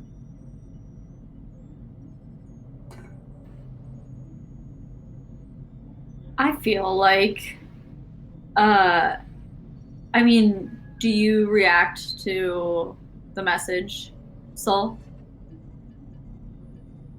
This is the message that my mistress receives. She would like to have 4 sons.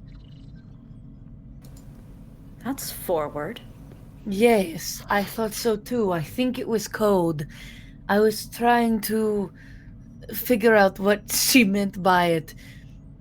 She said for all of the sons, so I think that she is desperate for male offspring. Not necessarily with you, I don't think, but it might have been code that she wants to move forward and... Not even a mirror universe can change Macron. So Macron's trying so hard to interpret this coded message that Gul Lacat gave. Okay. But the initial feeling that I got off of her is that she understood our gift. Good. Then let's not tip our hand any more than we need to, okay? And I just boop the snoot. Okay. And so she will not respond to Cora. No sons for you. Okay. Then we can The sun never sets. Sol will go visit the computer thing. Okay. But that's... where is the computer thing? I mean, you can access the computer right here in your quarters, and actually, there's a hollow emitter in here if you want to summon her.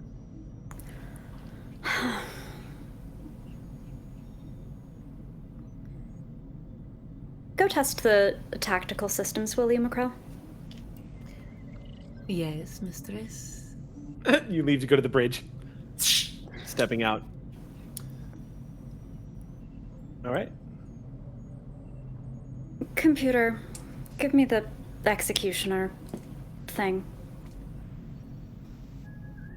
Commander,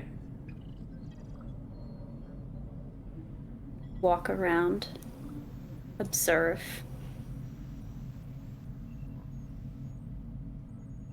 Why were you put on this ship anyway? my mission is to take out any target I am assigned. Who sets that mission? My current commanding officer. At the moment, it is Olin Majanil. as they are the head of security on my mission detail.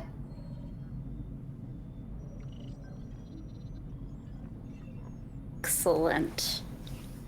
Very good to know. You're very helpful. Glad to be of assistance. Forgive me if my conversational skills are not up to par, Commander. All of my emotions and SAS protocols have been turned off permanently. Huh. That's fine. I don't care. Confirmed. Why did they make you like this? I mean, or did you? You could look like anything, right? I can. This is my starting presentation. Are you going to change it? For the mission, most likely. I will probably have several different transformations throughout this mission, Commander. And after that? Oh, you After that, you're a program. I don't even know why I bother. I'm gonna grab a drink and sit down and watch the thing. do you have a suggestion for a different presentation? Does this one not please you?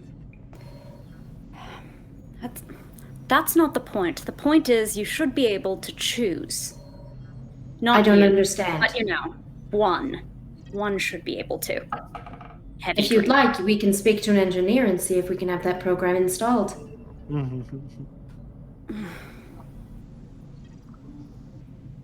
This But what would reminds you me of do John with that? Connor talking to the Terminator. You can't just go around killing people. Why? I'm from the That is my future. job. I appear and present as the most needed form for the most immediate situation. I guess we have that in common. Cheers. At least you There's a slight head tilt at that comment, almost like the processing didn't quite commute, but there is an understanding.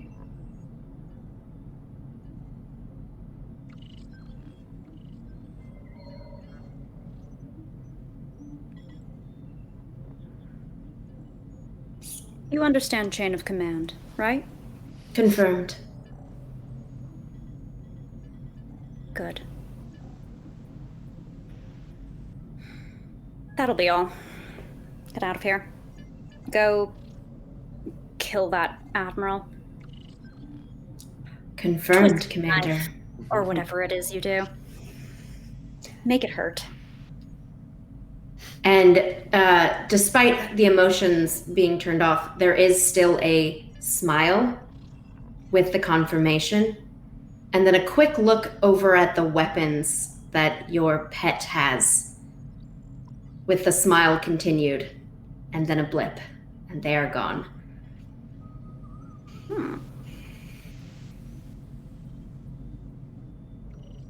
I'll take a curious sip to that.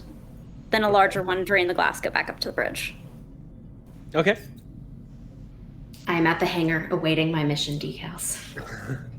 So when you reach the bridge, you will see that you're about 4 hours away from the mission target. The Trigus system is not that far from now. You guys are on close approach. I'm sorry, it's Trayless Core, the Trayless Core system. Stepping onto the bridge, you see the captain, center chair, just getting a status update from this very hardline looking Andorian that's missing one of his antenna at the helm of the Audacity.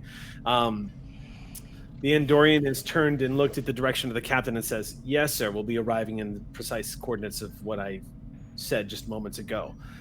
You see Syvic says, "Is that a hint of backtalk I hear from you, ensign?" And the Andorian says, "It wasn't a hint, sir." Syvic slowly rises from his chair and says, "Come speak to me for a moment." And the Andorian slowly rises up from the helm, and the crew of the bridge crew starts to watch what's happening. And this Andorian strides up to him, and with alarming speed, Syvek seizes the Andorian by the neck and with one arm presses him above his head, just lifts him off the ground. As this Vulcan's, you see the veins in the side of Syvek's head begin to bulge as he lifts this Andorian up off the plate of the ship and just hold him up over his head, the way Khan did Chekhov, just lifts him straight up and looks at him and says, "If backtalk is something that comes naturally to you, I can remove your ability to speak. I only need your hands for the helm. Do we understand each other? Ensign." And he goes, "Yes, Captain," and drops him into a heap onto the deck. And he just coughs. Syvek slides back into the captain's chair and says, "Commander, you could be doing a better job of keeping the crew disciplined, I dare say." And he turns and stares at you as the Andorian crawls back to the helm's chair. I'll make a note, sir. What brings you to your duty station during duty hours? Loyalty to my captain. Of course, and dedication to the mission. Good. Take your place at my side, then. We'll be arriving in 4 hours. I need this crew prepared. Yes, sir. You move over and take your seat to the left of the captain.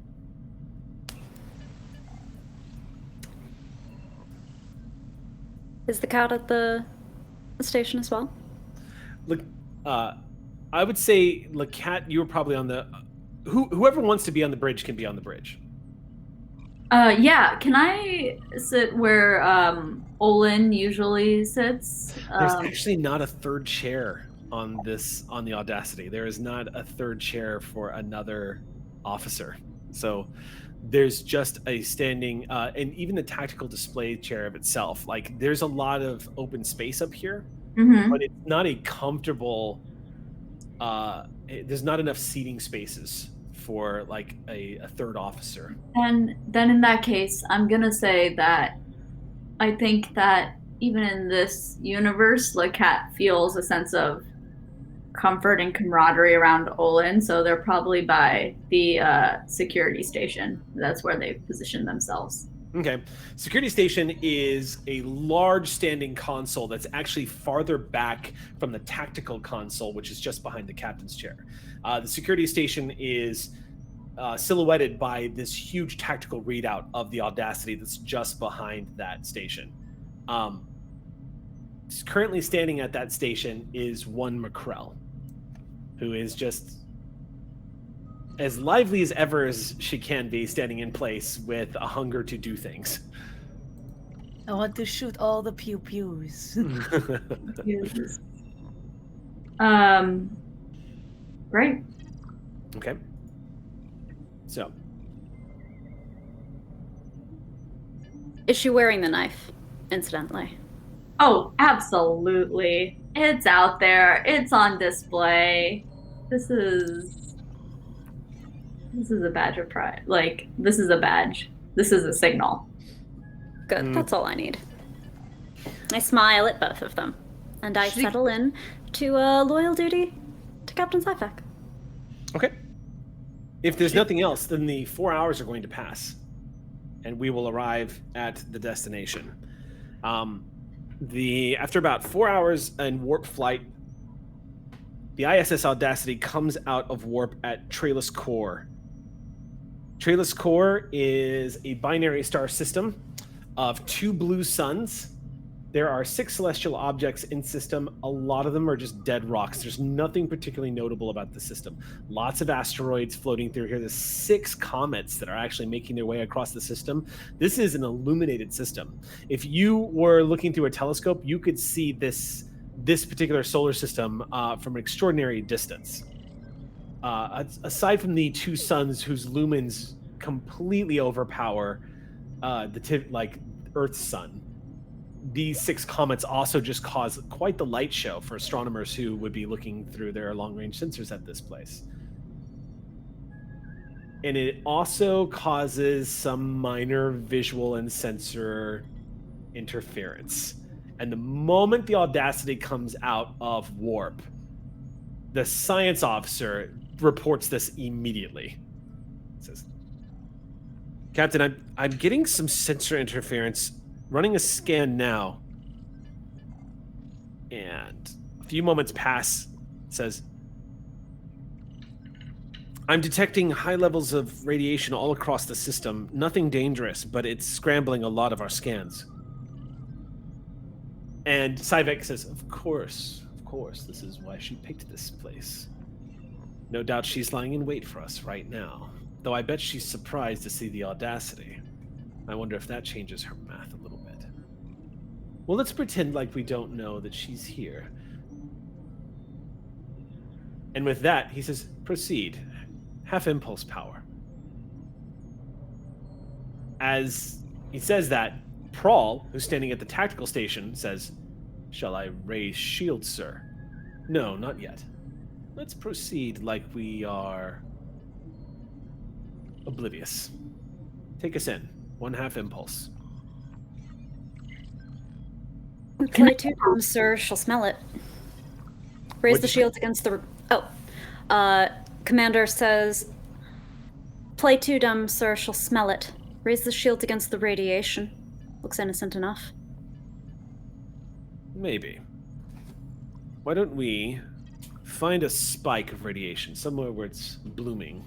Move us in that direction like we're investigating. As we get closer, we'll raise shields, as if to react. Brilliant, sir. Reduce speed to 1/4.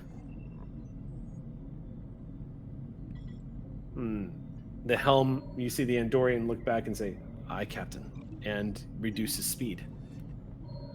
You guys are crawling along as you enter the system.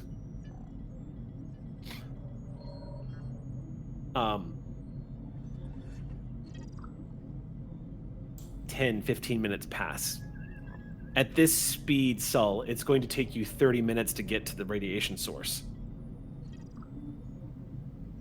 It's very quiet on the bridge as he's just sitting there in the chair, looking out over the view screen.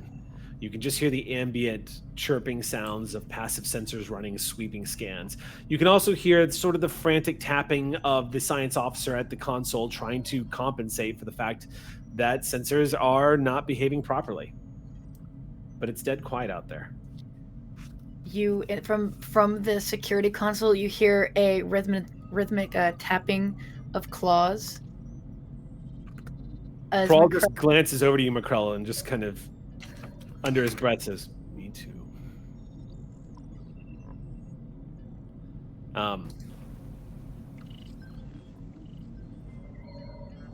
Captain kind of just sits there for a moment. Commander, I'm going to need you to make a command insight check. All right. Because at this point, you would make a command insight check. Right. Presumably to understand more than that he's running us right into her hands. Sitting ducks. Right, and coming in as slow as possible. What I'm trying to figure out in this moment is what advantage there is to go slowly, if any. How much it really even benefits them to commit us to an deep in-system fight. And why really give them a if we're already going so slow? Okay, so go ahead and make a roll. So make him a check. The difficulty is 3. I'm going to roll that. Actually, I'm sorry, it's 1. This is a roll-off. Okay. I'm going to spend 2 points of threat to give myself 2 more d20s. All right. We have no momentum, so I'm just going to roll. Oh my. While you roll, I just...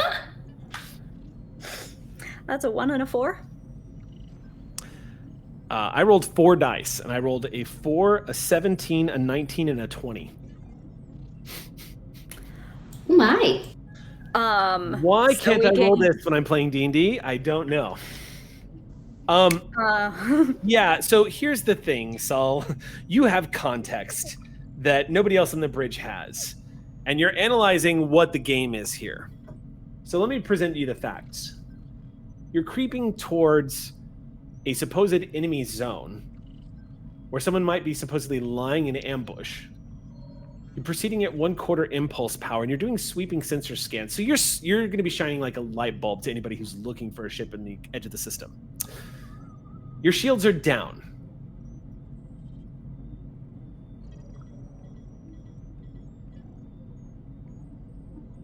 So,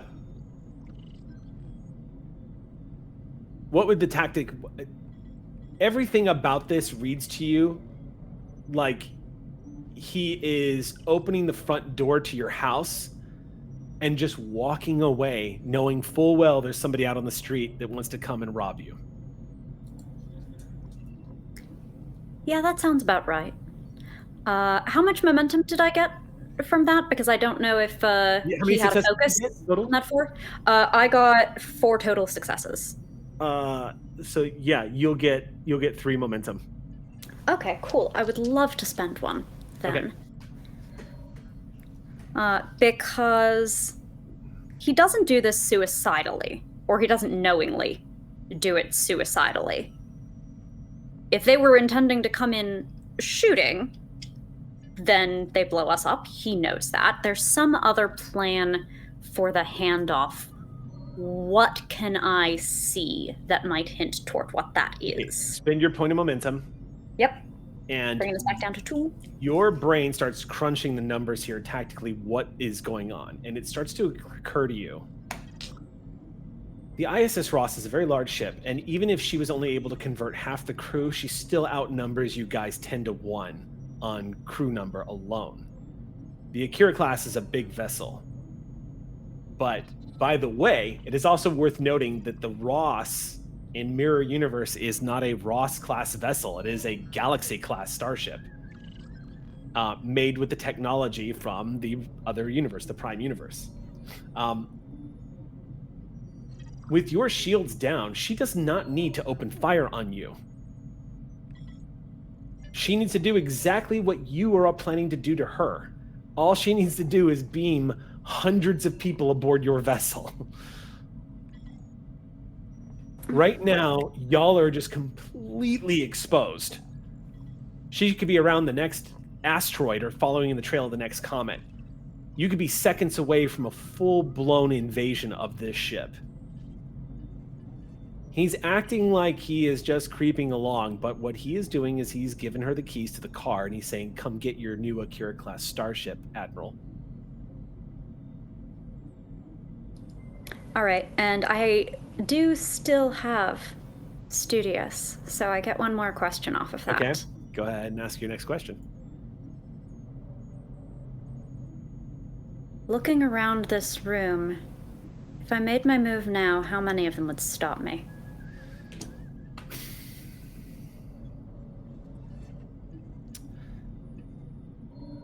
You can't calculate a precise number. I can give you an approximation of who would move against you. All right. But it's probably less than half. Cyvek is not popular. Mm-mm. That is not a secret. How many people would move for you, though, is also a question. Consider, like, I would say about 4 people would try to stop you, and 8 people would stand against them. Your numbers are doubled. Also, a non-person would probably also just an immediate a protocol would probably be initiated by the computer to protect the captain in the form of an assassin. Nothing personal. Well, I don't have emotions on. Gina's like, I will kill you, but, you know, hey. Certainly, but my understanding is that that protocol would apply to the commanding officer that you answer to.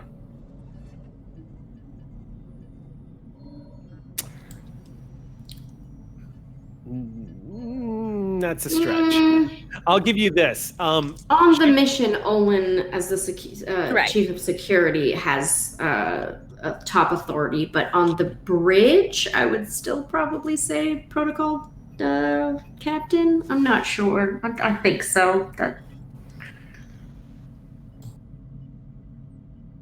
I'm going to say as a storyteller that Could probably be reasoned with. I'm going to say as the storyteller, I'm going to say that unless a direct order was given from the security officer, a Exio would appear and try to kill you for trying to stop the captain. Compromising the captain is compromising the ship, which is compromising the security officer. It's a chain of command thing. She would be currently under protocol to kill you. It's easy enough to have. Here's the other thing, though. She won't be activated unless she is called for. In other words, the captain has to command her presence on the bridge for that to come into play. Or one of the other crew members could try to activate it as an emergency. Move fast enough and maybe that's not a problem. Right. Move fast enough, and the chain of command shifts.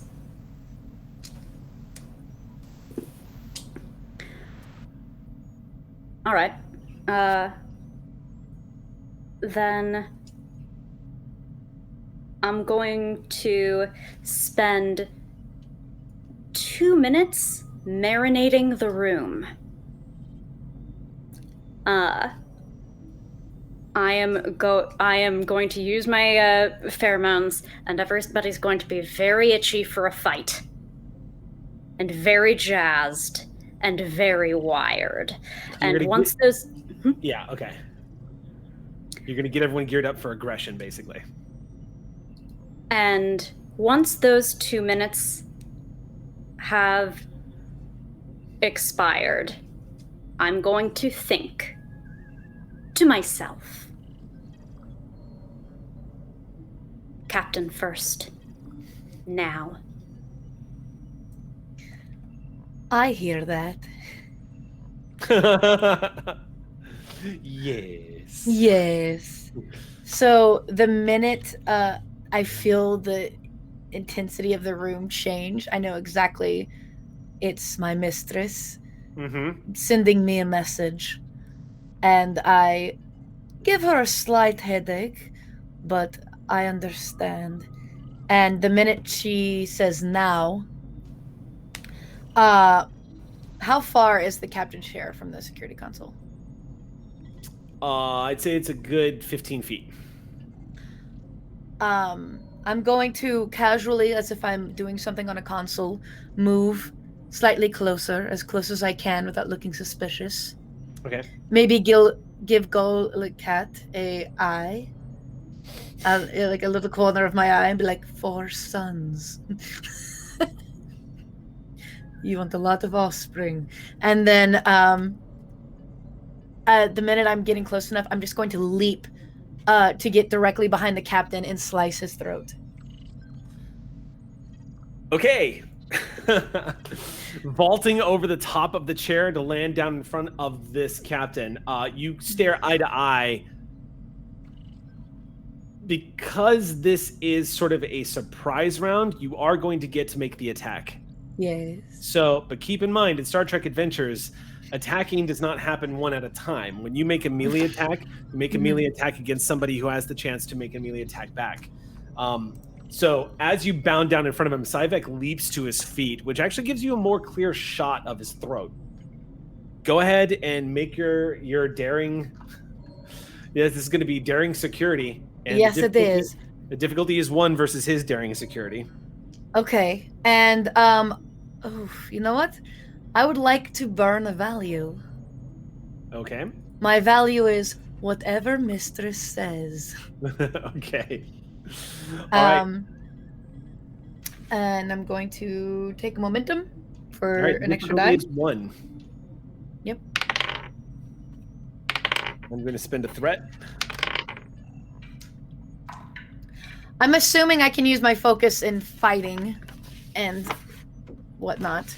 Yes. So with that is 6 successes. Okay, well that beats his 3. Yes. So you're going to land the hits. We are maxed out on momentum. 6. Yes, indeed. Okay, so do your claws have any damage effects or anything like that? Or qualities? Lethal, I believe, correct? That you could stun people with your claws. Unarmed strike Unarmed strike is a non-lethal, but I have a feeling a mirror Macrel would not hold back. I feel like they're sharpened, like almost like a knife. I'm gonna keep. You have mean right hook, don't you? I do have mean right hook. Vicious. The answer is vicious. So here's what I'm gonna rule. I'm gonna rule that your unarmed strike is not lethal, or is lethal. It's not non-lethal. So you can do a lethal strike. Yes. I'm not gonna change the damage value of 1. However, 2. Vicious is My unarmed strike is vicious. 2. I'm sorry? My unarmed strike is 2 because I have claws. It's not 1. Even regular Macrel is a 2. Oh, it should be 1 then. Oh. It should definitely be 1. Keep in mind a sword or a mechleth is 2. So Macrel wouldn't be doing the damage of a mechleth with her claws, but you can do 1 point, which is like knife dagger. Okay. So you can do 1. Okay. And it will have the vicious quality because you've got mean right hook. Yes. Which means every effect you roll counts as an additional point of damage. So go ahead. You made your hit. You beat him by 3, I believe. So that's going to add 3 damage dice to the roll. So you're going to add 3 challenge dice plus the 1 for the damage rating of the weapon. So a total of 4. Got it. All right. You have the ability to one-shot this guy if you roll well enough. And we have the momentum to re-roll the damage dice for anything that doesn't roll well enough. Well, 6 successes, 1 being an effect. So that's 7 successes. 7 successes. Okay. And you only counted ones. I rolled. So I have the die, and okay, good. 2 of them were the double pew pews. Yeah, so that's okay. 4. So 7. Yeah. Okay, so just to keep in mind, you did enough damage to, if you had been wielding a sword, you would have decapitated somebody just now.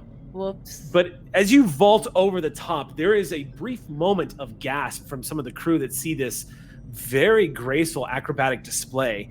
Not sure what the point of this is, but as Syvek leaps to his feet, Captain, your face, and I do mean Captain, your face is suddenly splattered with the warmth of a spray of blood from the jugular of a Vulcan who's grabbing at his neck right now.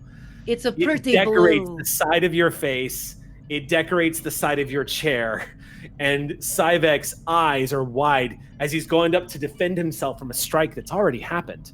He's living in the past. He doesn't know he's dead yet. He breezes his hands, and he watches as his hand, the weakness begins to fall into his limbs. The numbness spreads throughout his body. He looks at you, Macrel, and you, Olin, can feel the fury of an unchained Vulcan who has the body strength to break this creature in front of him in half if he wasn't dead already. He scrambles and feebly grabs at Macrel's neck, and at that point, some of the crew members gasp and move. And when that happens, the rest of the crew starts to tackle one. One of the crew members actually pulls a phaser at you, Sol, and levels it. And by the time you've noticed it, because you're enjoying the blood on your face, by the time you notice it, you can see the shot is coming before this person is vaporized in front of you by the Andorian sitting at the helm, who pulls the phaser and turns this person inside out. The science officer is disintegrated right in front of you. Just disappears as this phaser clatters to the floor. The mutiny is done in just a matter of moments, as crew members are subdued, and the body of this Vulcan, you see Syvek is trying to drag himself towards the turbolift door. He makes it about 3 or 4 feet. To his credit, makes it to 3 to 4 feet. And the blood is just everywhere. This greenish, dark liquid of Vulcan blood pooling and staining. It doesn't stop. It just doesn't stop. There's You so said much. Olin was on the bridge? Yep. Olin's gonna walk up to him as he's dragging himself towards the door. He's in his final moments. And they crouch down next to him, and their Uh-huh. head just kind of cocks to one side and they say, Now isn't that absolutely beautiful?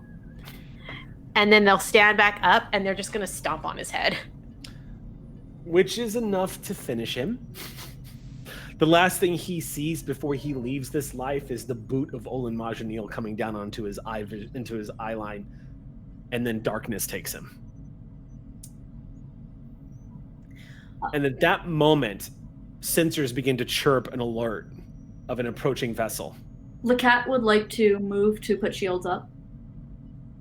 Okay, you dash over to the tactical station. I think I was already there next to McCrell, so it's real quick movements. So, okay, I see the confusion. Yeah. So McCrell was at the security station. Oh, I'm so sorry. You're absolutely right. Gary Prawl is actually manning the tactical station and has remained motionless this whole time. You are correct. So I would like to dash over, and I would like to put up shields. Okay, so you're gonna have to shove Prawl aside. Yeah, that's fine. Because, okay, so just so you know, in the chaos of this fighting, it's very likely that if you try to remove the tactical officer from his position, he is going to try to attack you. And you will be in a fist fight with Prawl. So Jane Cora might usually try and talk to him, but I am feeling rage from those pheromones, aren't I? You're feeling that adrenaline rush for sure. It feels good. Yeah, why not? Let's do it. Mirror Universe episode, y'all. Okay. Oh, yeah. Letting the rage that has been incited in you from the pheromones have been flooded into this place. You dash over to Prawl and try to shove him aside to engage the shields. Yeah. Prawl will respond. Okay, So, great. I need you to make a daring melee check. The difficulty is 1. Okay. Prawl, I'm going to spend a point of threat. Can I step in? Not at the moment, no. Okay, cool. Not at the moment. You can step in after this action resolves. Sure. Wait, a daring melee check. I've actually never made this before. Yeah. Yep. Daring security. Daring security. Sorry, daring security. So melee, you use daring security, and the difficulty is 1. Okay, copy that. Perfect. Difficulty is 1. Oh, please. Yep. Okay, great. And it's a contested roll. That's the thing. That's why. Take momentum. We have plenty. Oh yeah, can I? That'll be even better. That gives me 3 successes, my friend. Yeah, Prawl got 4. So Prawl. So Prawl's going to deck you hard. Beautiful. Okay, so he decks me and in Cardassian. I'm rolling damage. The decking hasn't happened yet. Oh yeah, there we go. However, you are wearing Cardassian armor, and technically that gives you a resistance rating of 1. So roll one of the single dice, single d6, and tell me if you get a 1, 2, a 5, or a 6. Okay. Prawl rolls 2 effects and 2 points, so he has mean right hook as well. So Prawl is going to do 6 points of damage with his fist. Okay, I rolled a 6 on my dice. Okay, so you're going to absorb 1 point of damage of that. You're still going to need to spend momentum, however, because he did 5 points of damage to you. Yeah, nice points. Yeah. Which is injury. That's fine. Okay, so as you shove him aside, Prawl immediately responds like he thinks you are part of the captain's, like if you're trying to stop this from happening. Mm-hmm. He has this knee-jerk reaction. You shove him over. I will say this, though. You get the shields up. Great. You just lean over, but in a second later, the heavy slapping sound of a Trill's fist impacting on the side of your head sends the world into a dizzy spin for a second.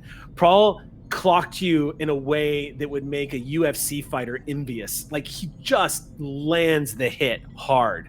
It's enough to send you staggering back for a few seconds. And with that, he starts reaching for a phaser. All right, how about we...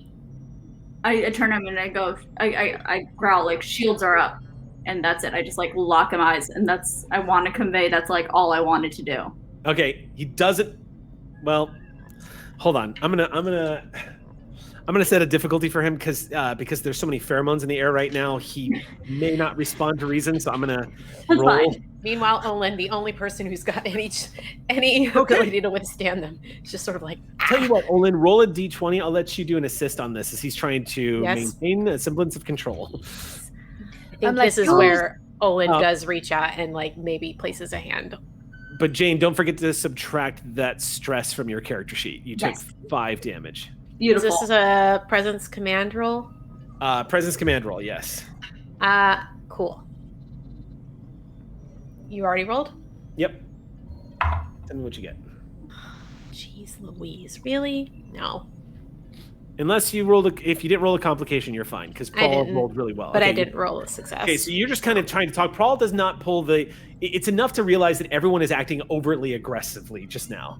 The chaos of Gullah Cat wanting to raise the shields, following just this impulse to get the shields up, and then Prawl responding by trying to kill her. Like, it's clear everyone is on edge from the pure chaos that has just erupted on board the ship. He does not pull his phaser, though.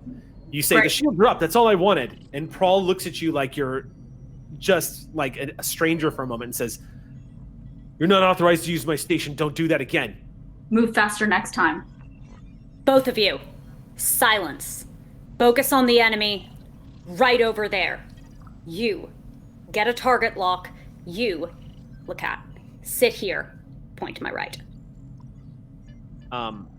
There's also the science station is unmanned at the moment. It's worth noting. So you can send an aux crew member to the science station if you want. I assume we have some level of briefing about Sure. Lacat's skills. Lacat, any reason to believe I should Not put you there? in the world. Not in the mirror universe. I'm not. That was what I figured. So yeah, I point to the seat to the right of me. Okay, aux crew Sit. takes seats then.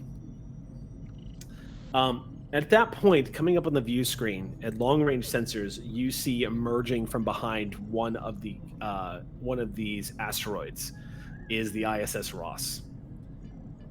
The first thing that you notice about her, Captain, is she looks battle-scarred. This is a Galaxy-class starship that's covered in a blade of armor, and she has been in a lot of fights recently. You can see exterior damage across the hull. She's moving at 1/4 impulse, and it does not look like she is aggressively charging in.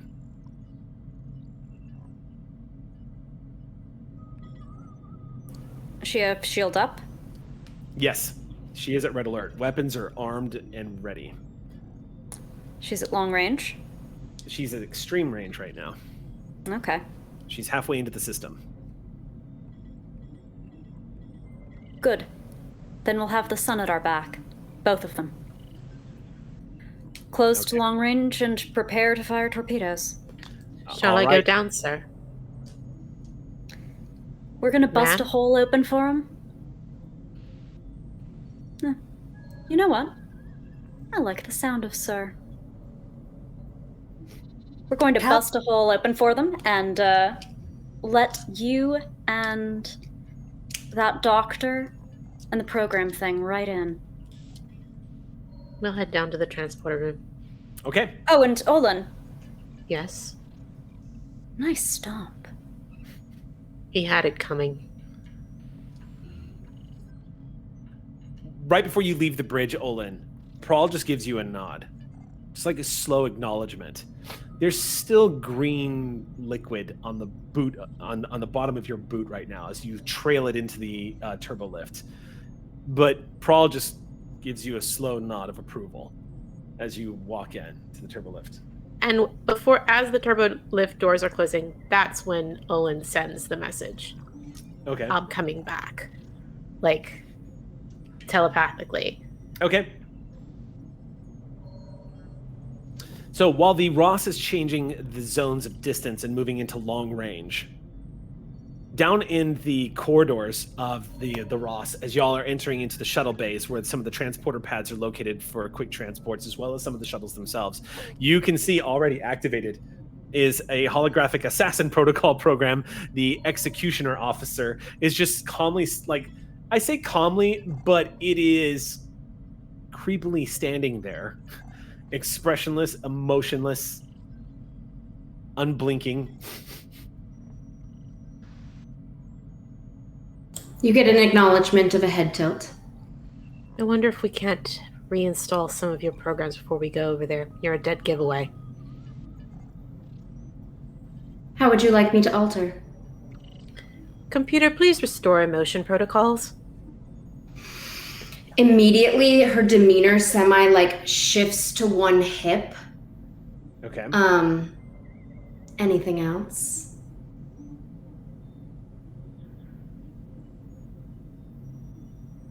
Or should I take it from here? I think I'll let you do that. And she kind of flourishes a little with her hand, and she turns into Admiral Ape-Bear. You turn into a perfect replica of Admiral Ape-Bear. Reiku at that moment comes walking around and is like, oh, shit, okay, all right. What did you do to the computer? Boo. She did it herself. It's a good plan, but we're definitely going to get attention. I think that's the point. We need to get on the bridge. Not many officers are going to want to fire on their own commander. All right, then. I guess we're ready. This is an interesting look for you. It feels wrong, and I don't like it. The hair is Good. nice, though. I hate it. I need to get it off, but it's fine. Soon enough. I've kind of gotten used to mine. It's fluffy. It suits you. I hope he thinks so, too. He? Again. Like I said, I'll let you know when we get back. Let's make it through this alive first. You'll have And to then install a storytime protocol. She kind of gives you a wink. Looking forward to it. I like this. This is nice. Noted. this is temporary. We'll see. And then you can see as Reiku is packing along like a standard phaser or things that you would take on a away mission, he also is bringing along a kit of some kind with hypo sprays inside. Okay. With that being said, up on the bridge, the ISS Audacity moves into long range from the ISS Ross. As these two powerhouse ships begin to close within torpedo range of each other, you also get an indication that they have been locking weapons on target. Star Trek Adventures is very clear that players go first.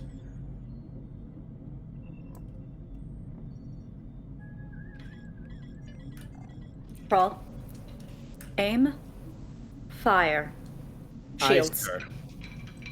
All right.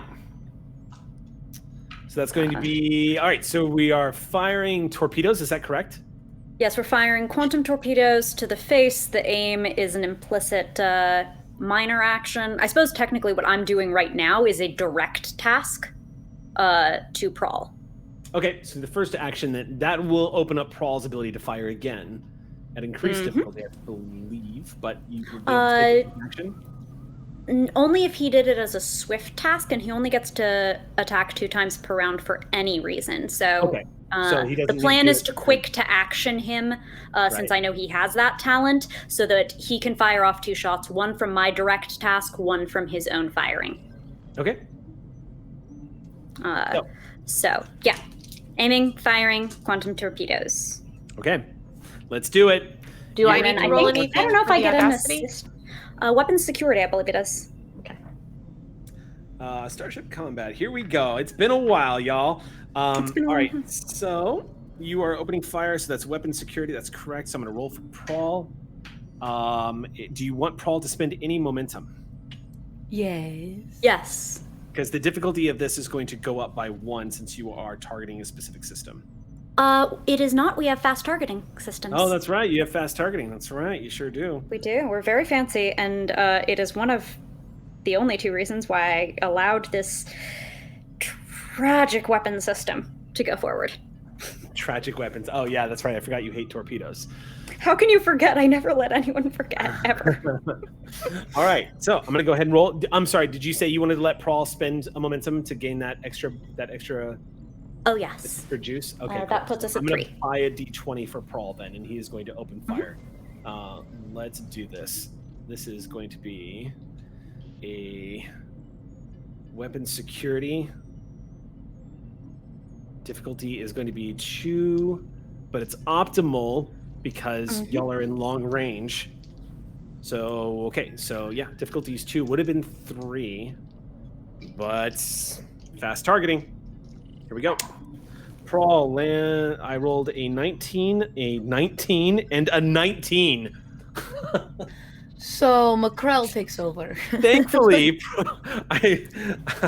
that is a first ever for me. All right, so thankfully, I have cautious security on Prawl. So I did spend a momentum here, so I'm going to make a reroll. Crit, please. And Prawl rolls an 11, an 8, and a 6. All 3 of those are hits. So that's 3 successes. For honor's sake, cautious only allows 1 reroll. Oh, is that correct? 1 die reroll. Yeah. Then we'll just count it as the 6, and he'll land a. That'll So only then give it us wouldn't even 1. matter. So no, he would have to burn a value here, Okay. which can be from my direction. If you want him to. Yes, I do. I would like him to hit the vessel with the big torpedo. Okay. He is going to call upon the value crew first, my life second. Now he gets to reroll all of them, or selectively. So instead of fully re-rolling all of them, I'll just take the roll that I just made and say he re-rolled all of them. If you're going to force him to burn the value, so that he'll get the 3 successes for the hit. So now I need to know audacity. First of all, you're using quantum torpedoes. Is that correct? They are. They have vicious 1 and high yield. Vicious 1, and they're high yield, which is fucked. Mm-hmm. You're also using rapid fire, if I'm not mistaken. We are not. We have it available, but I didn't give you the threat for it, or we would have been able to reroll an additional d20 on the attack. We're going to be using momentum to reroll challenge dice that don't give us nice numbers, instead of using the rapid fire ability. Okay, so then the damage rating for this 9. is going to be 9 points of damage, yeah. So 9 challenge dice coming the Ross's way. 2, 4, 6, 8. That's all right. So, oof, and they're vicious. Yes, and if you have any meaningful number of 3s and 4s, we're going to spend another momentum to let you reroll those. I have 3 3s and 4s. All right, reroll those. It's worth, I think. We're down to 3. An additional effect. So a total of 14 damage. Will I come up? 14 damage as you launch a quantum torpedo from long distance. Now I am rolling the resistance of the Ross. What if we spend for piercing, though? You can spin for piercing if you like. All right, we do that. How much momentum does that bring you down to? 2. 2. Okay. So this is to ignore the resistance. Mm-hmm. So that does a total of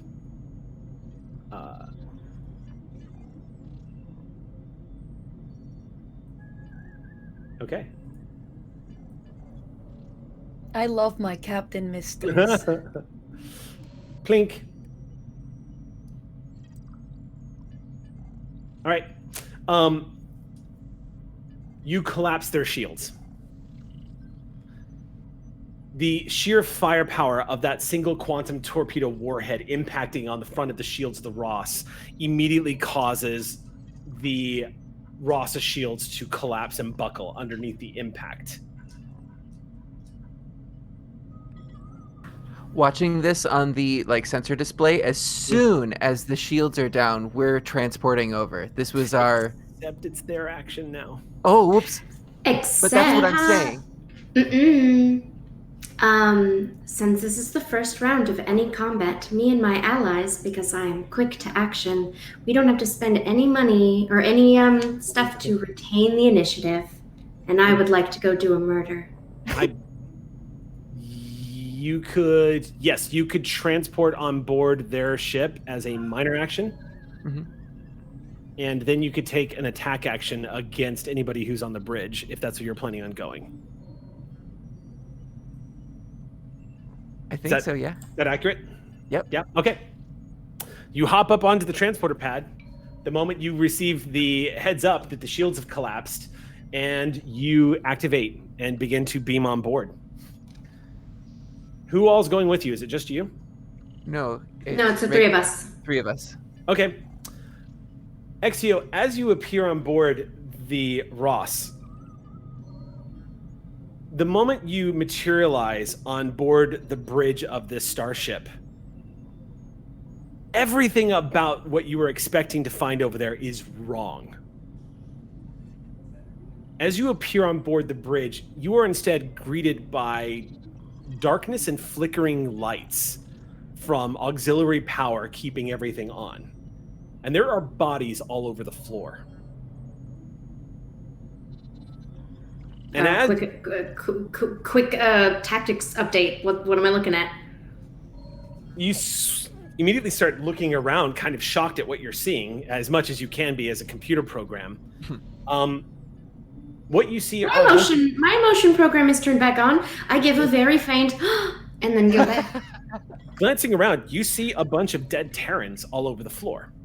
You see, it looks like the one at the helm is slumped over the side. You can see plasma burns in the side of their body. You can see a couple of Terrans slumped over the tacticals display. What's really alarming is that they all look like they've been dead for a while. You just see this hologram going and dragging people's faces up by their hair, looking for April. Well, there is somebody seated in the center chair. Great. Lift face. They are very much alive. Whoa. The person in the center chair. And it is not Admiral April Abear. Who is it? Face scan. Your face scan gives you a couple of points of information. The person that you're looking at was once a captain in Starfleet by the name of Martinez. But what you're looking at is an ashen gray figure with implants all over his face and technology racing in and out of his flesh, arcing down into the circulatory system itself. And as you're scanning him, he seems to be scanning you. He does not look fully human. You've never seen anything like this. And he's sitting very calmly in the captain's chair. And as you kind of pause and look at him, he rises slowly, and you see your holographic form begin to kind of waver suddenly, losing some consistency as this red scan kind of traces you up and down from an eye implant to his left side. He just kind of looks at you and scans and says, "You are not organic." Neither are you. We are Borg. Reiku fires a phaser through Exio at this thing. Okay. Yeah. Go ahead and make your attack. Cool. Yep. I think that actually the moment the word Borg comes out of Martinez's mouth, calms to the captain. We have a problem. A very big problem. A Borg problem. So go ahead and make your attack. This is going to be ranged attack here. Yep. And that is 2 successes. 2 successes. Okay, roll your damage. He is not going to attempt to dodge or block or move or anything. Okay. 1, 2, 3, 4, 5 plus. Oh, was that over? It was a contested roll, but was there No, any... he's not contesting it. Oh, okay. What was the difficulty? Was it 1? The difficulty is 1. Okay, so technically it's 2 because you're using ranged attack. Copy. So I would say go with 2. Yeah. All right. That is 2 successes with 3 effects. Okay. 3 effects. It's a phaser. Mm-hmm. Is that correct? Okay. So yes. to make a long story short, as the phaser beam splits right through the back of Exio's back and through her chest into the body of this creature that's standing in front of you. You just see what looks like this sort of sudden opalescent shield appear in front of him, and the phaser just impacts on the front of it, and he seems completely unaffected. Shit. Where did the shield activate from? You're not sure. It just appeared in front of his body. It doesn't seem to have had any local source, at least not from the ship. It may be coming from him. As a fellow computer thing, could I get at least a possible, code signature if it did come from his body? There's no way to visually tell precisely where it came from, except that it appeared in front of him, protecting him. Presumably, it's coming from the technology on his body. It was able to create some kind of disruption that stopped the phaser strike from hitting him. From the back, Reiku and Olin had been firing, and Reiku just looks over at Olin and says, "Can you feel anything off of these things?" Good question. And then you hear Admiral April Abear's voice saying, "Welcome aboard the Ross, my dear friends, and the future of the Terran Empire."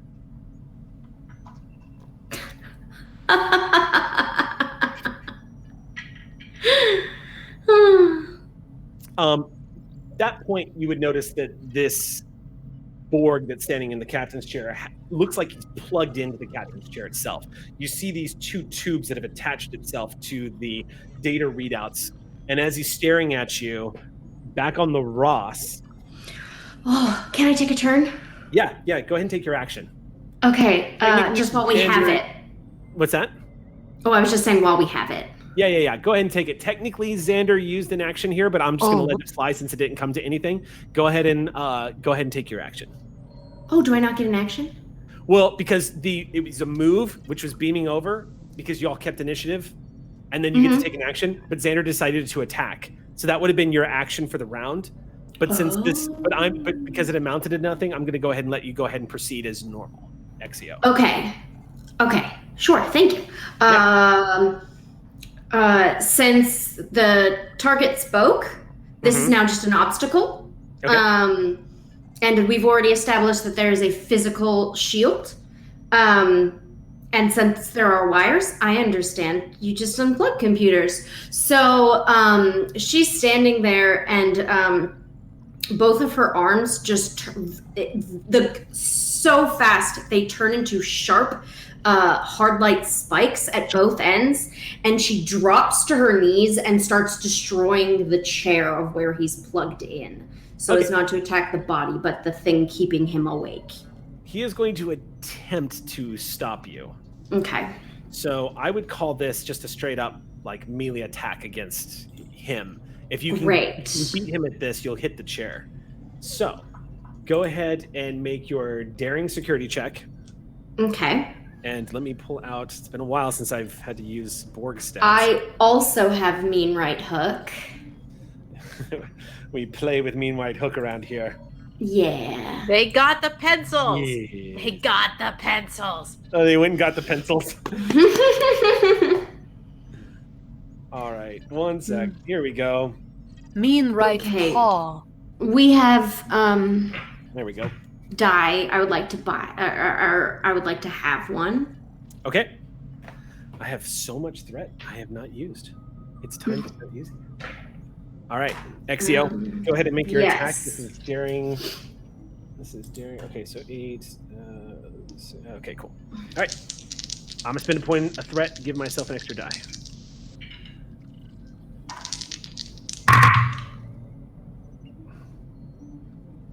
Okay. Can I use, well, it's a cheeky way of putting it, but sharpshooter, but I'm not shooting anything, but I am sharp. I also have hand to hand. Again, not currently hands, but no, that would count. Melee. That would totally count. Okay, great. Okay, so I have one regular crit, a 5, and an 8, so 5 total. You beat him by 1. Yes. You're going to get through. All right, so go ahead and roll damage. Or if we want, why don't you... I would say this would actually cost you 2 points of momentum if you want to successfully do this in one action. It would literally be removing a trait from the scene, since he is fully plugged into the command chair at the moment. We have exactly 2. Y'all down? This is the mirror universe. If you want momentum, take them. You're right. I'm an assassin, and You're right. This is annoying me. You move quickly and slash. You see sparks fly as your arm slices easily through the attachments into the chair, and you break his connection to the command chair in one swift stroke. That is Exio's action. Is he still awake? Yeah.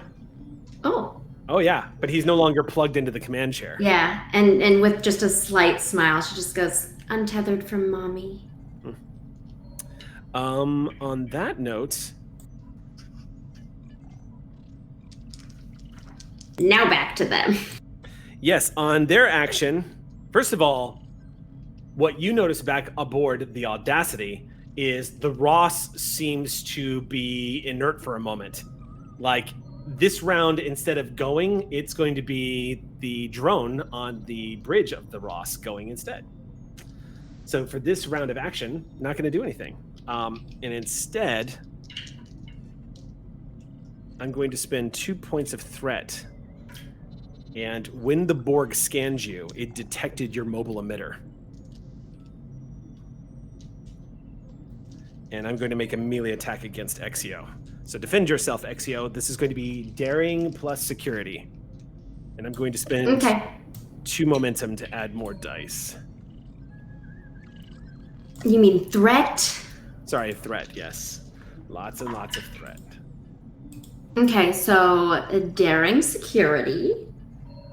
And we don't have any momentum left, but I can give you threat and use my bold security, correct? So I will buy a die still. Yeah.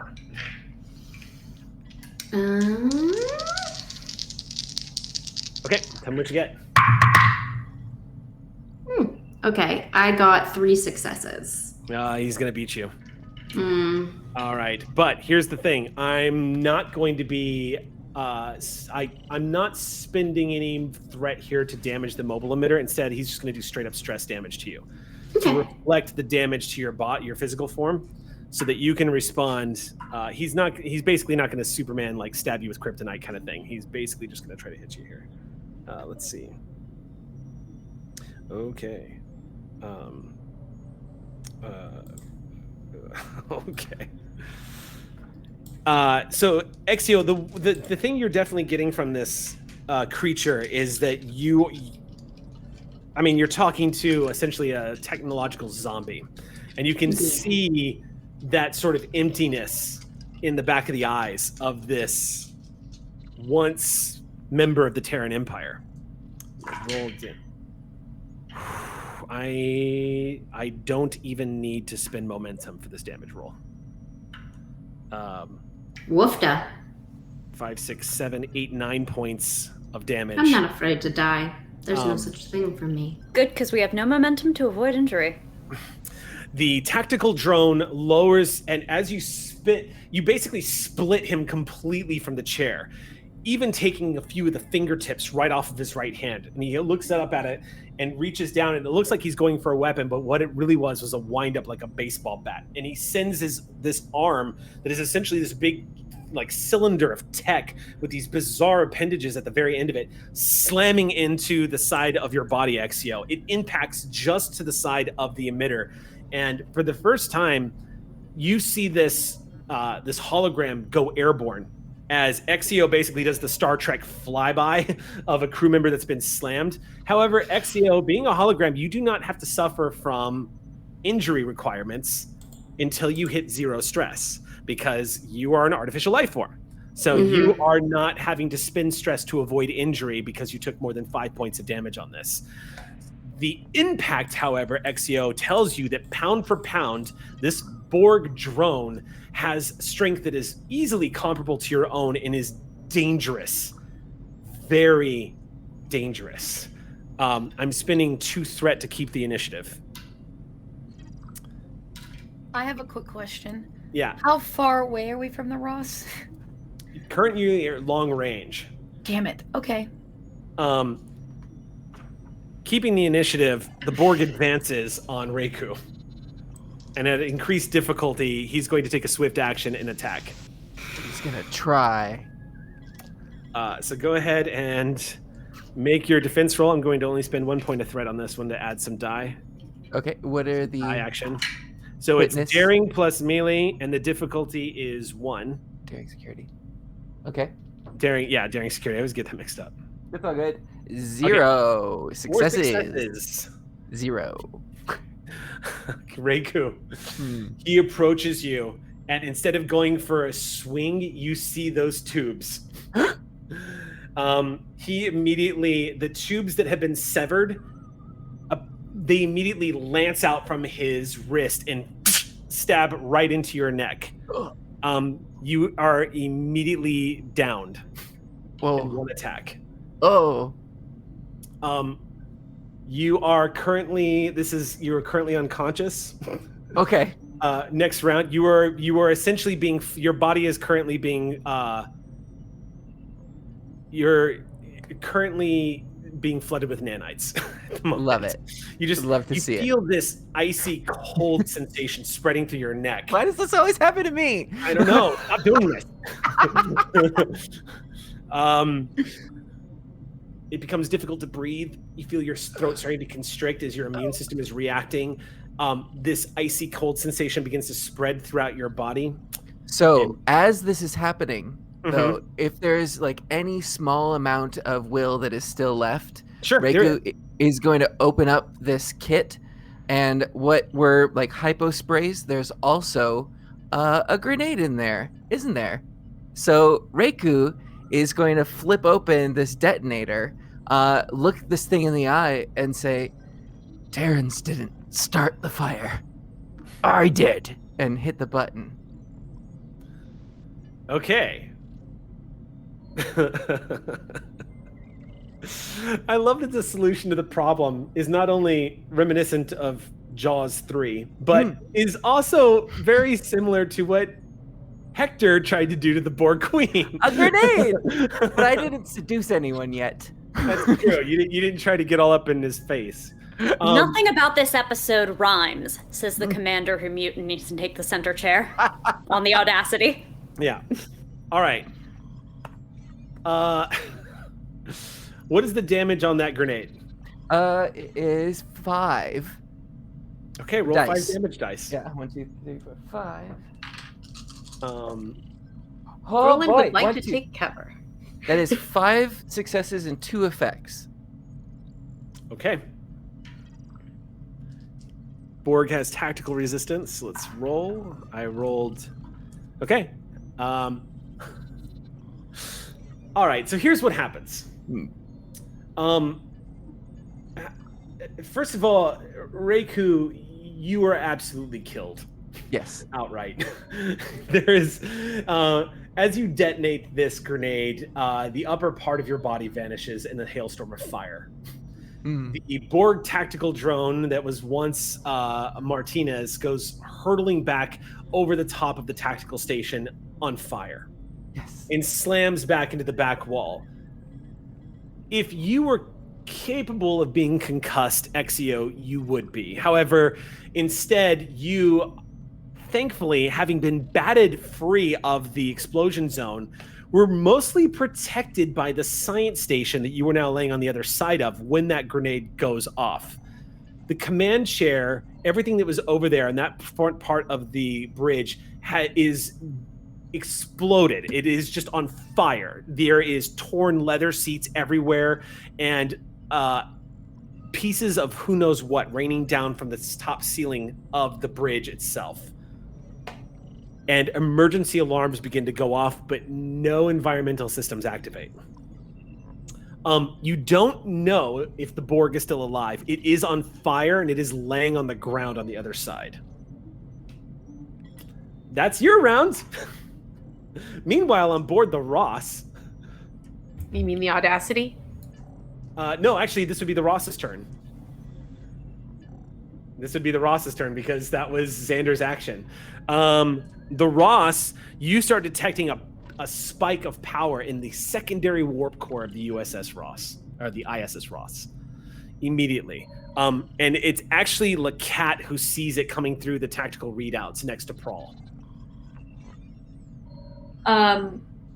Wait, I'm actually next to the captain right now. Lacat's in exo chair right now. Oh, the exo you chair still see actually the has a readout. tactical readout. Beautiful. Yeah. Okay, Yeah. copy. What am I seeing? It looks like there is a huge power spike being generated from both warp cores, and they're being fed into the primary phaser array.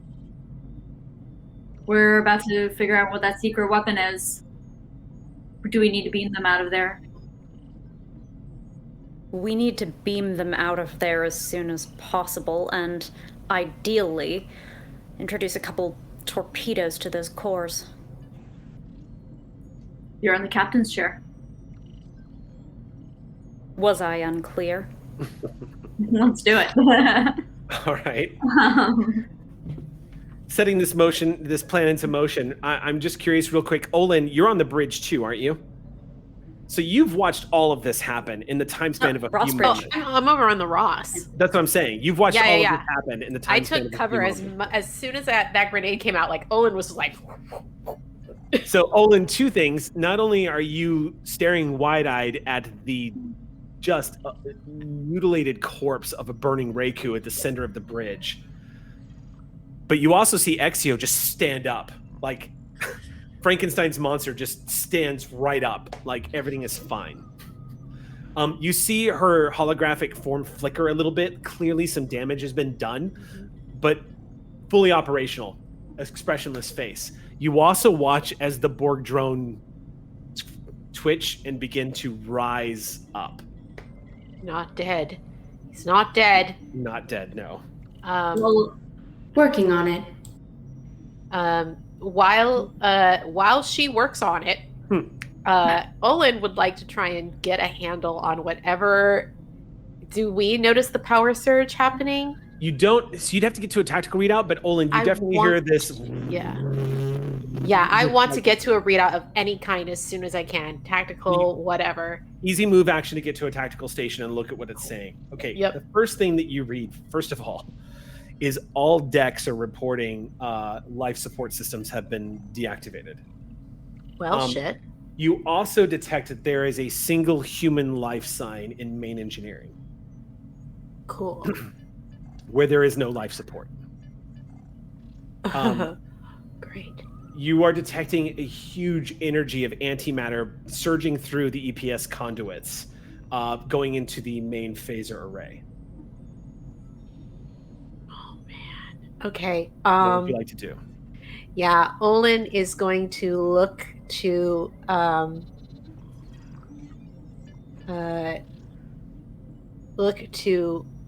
Exio and start to back towards the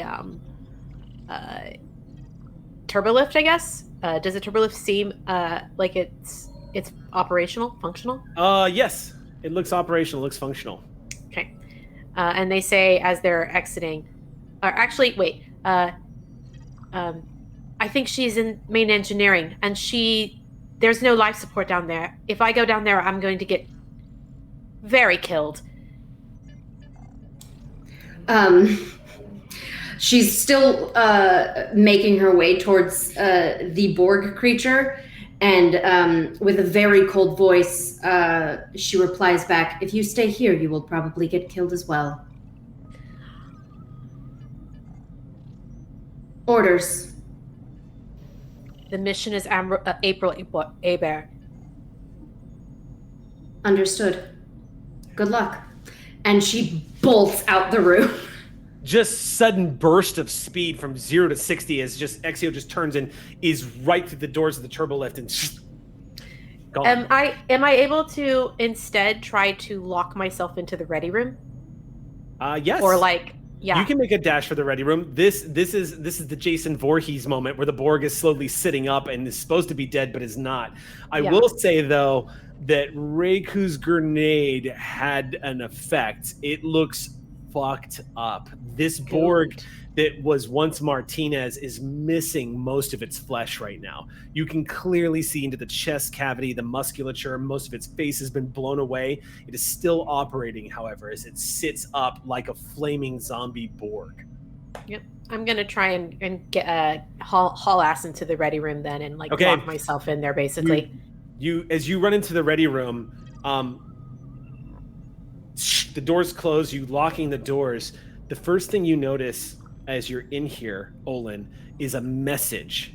One of April Hebert's propaganda messages playing on repeat, broadcasting across subspace. It is currently being fed through the computer, looping and looping and looping. And it looks like Admiral April Hebert. There's pieces to a puzzle here as to why this is happening and how this is happening. Okay.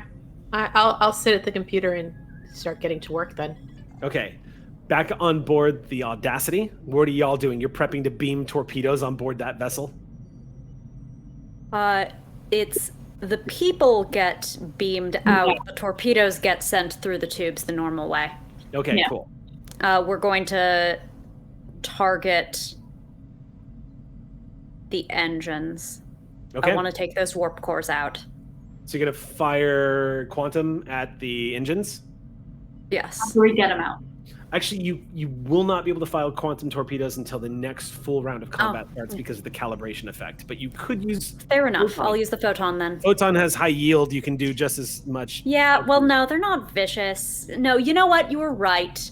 I made this mistake before. No, I didn't make this mistake. But someone very like me did. And we're not evil, we're smarter, so I don't make the same mistake. I'm firing phasers. I'm firing the Goram phasers. I'm firing the phasers. Okay. So it'll be up a difficulty for range increment. Okay. But, you know. Crawl will open fire. Crawl, do you have any momentum left? No, we don't. Okay, cool. Again, so don't suck. Prawl rolls an 11 and a 5. That's going to be 2 hits, and one of them is a crit. Okay, the crit makes it. 3 successes. That's going to send it over the edge. How much damage for the Ross then? 9? 10. 10. Ooh. And we have power. Yeah, that's true. All right, let me roll these dice here. Give yourself an extra 5. 5 I'd like to spend dice? 5 power.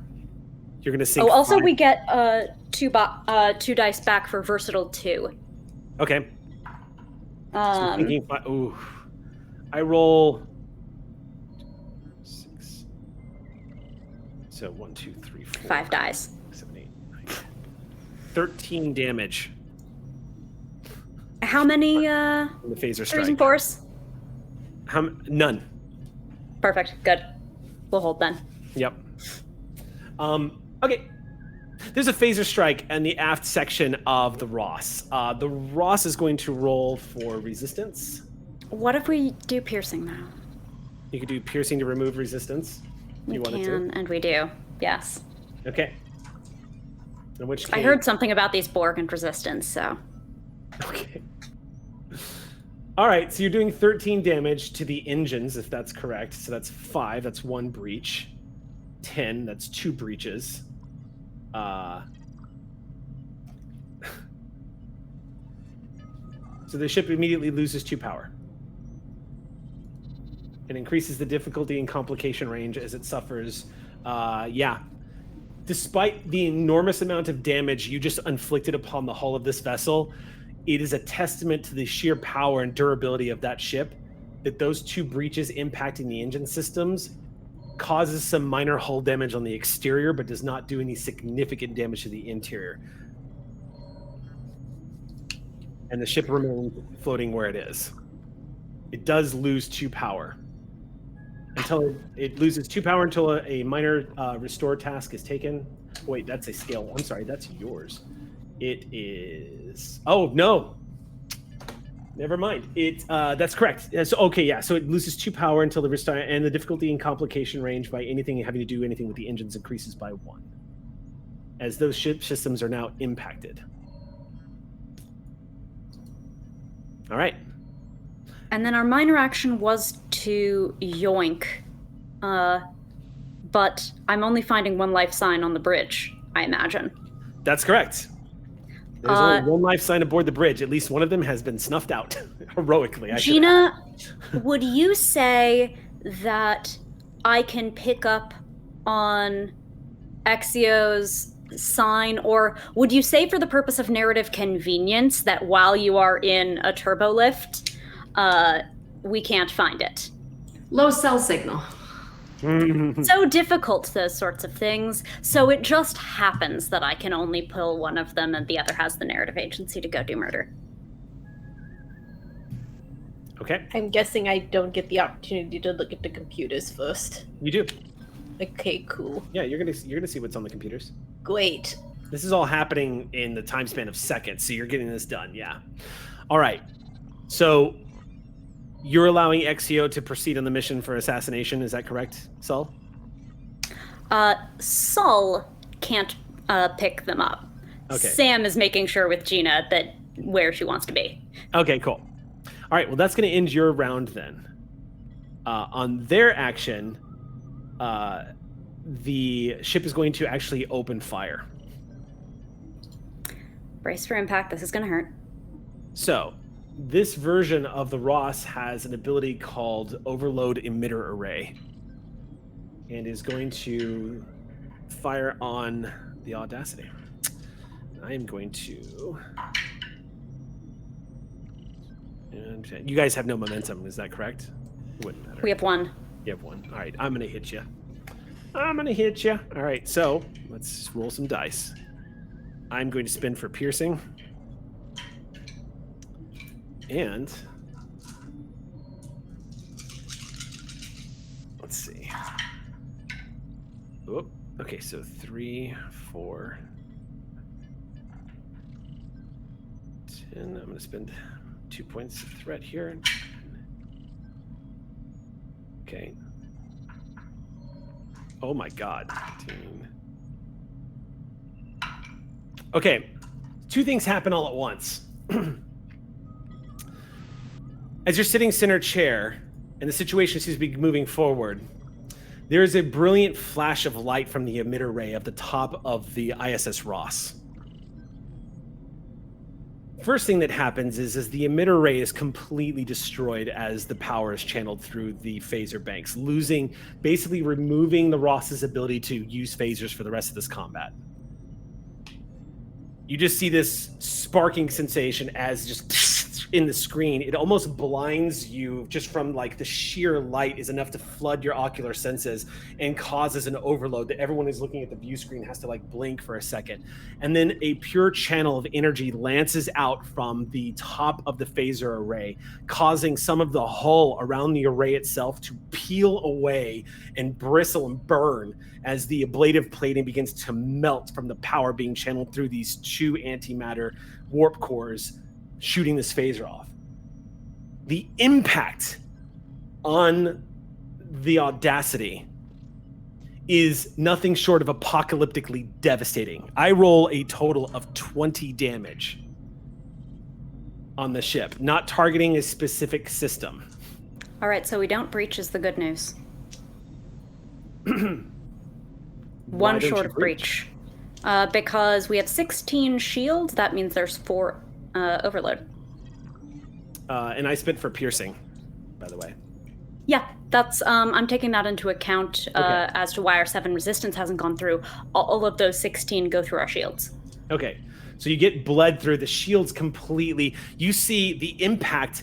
First of all, the shields of the Audacity were designed to withstand mass combat and attacks from multiple vessels all at once.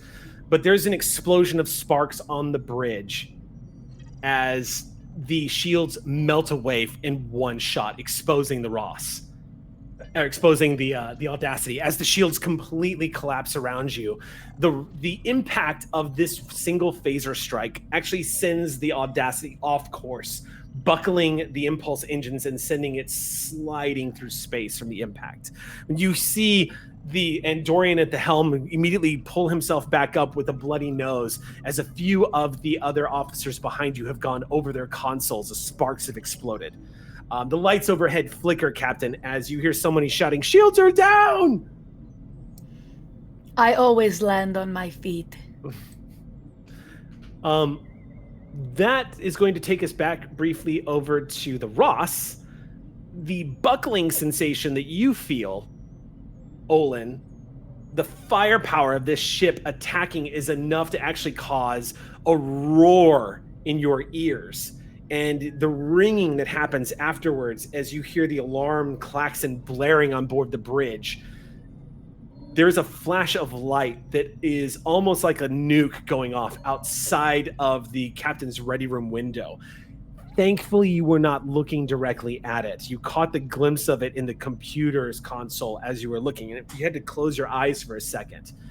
There is actually a flash of heat, like if you've ever been in an airplane and a lightning strike happens too close nearby and you can actually feel the heat coming through the window. It's kind of the same sensation.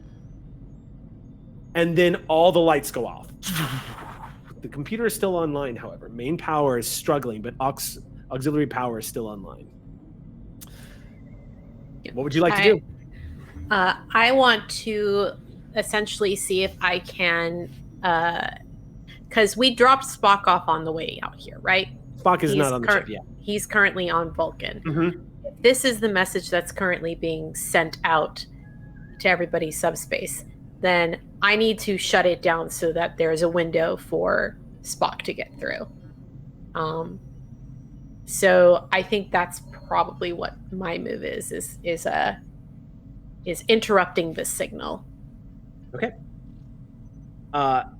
Ship logs. There's a bunch of stuff on there that looks like. And I want to download anything I can download. It's all accessible. It looks like the captain's console has been left open. I want it all. It's completely accessible. You start to download the logs. We're a bit out of phase at this point because combat's kind of dancing around. So we're going to take to see what's happening real quick down in main engineering as the doors slide open. XEO, when you see nothing. Okay, so XEO, the interior of main engineering is an assimilated engineering main room. You can see Borg technology all lacing throughout the ship. You see what looks like dead officers in states of decay. Some of them look like they had been assimilated and were shot.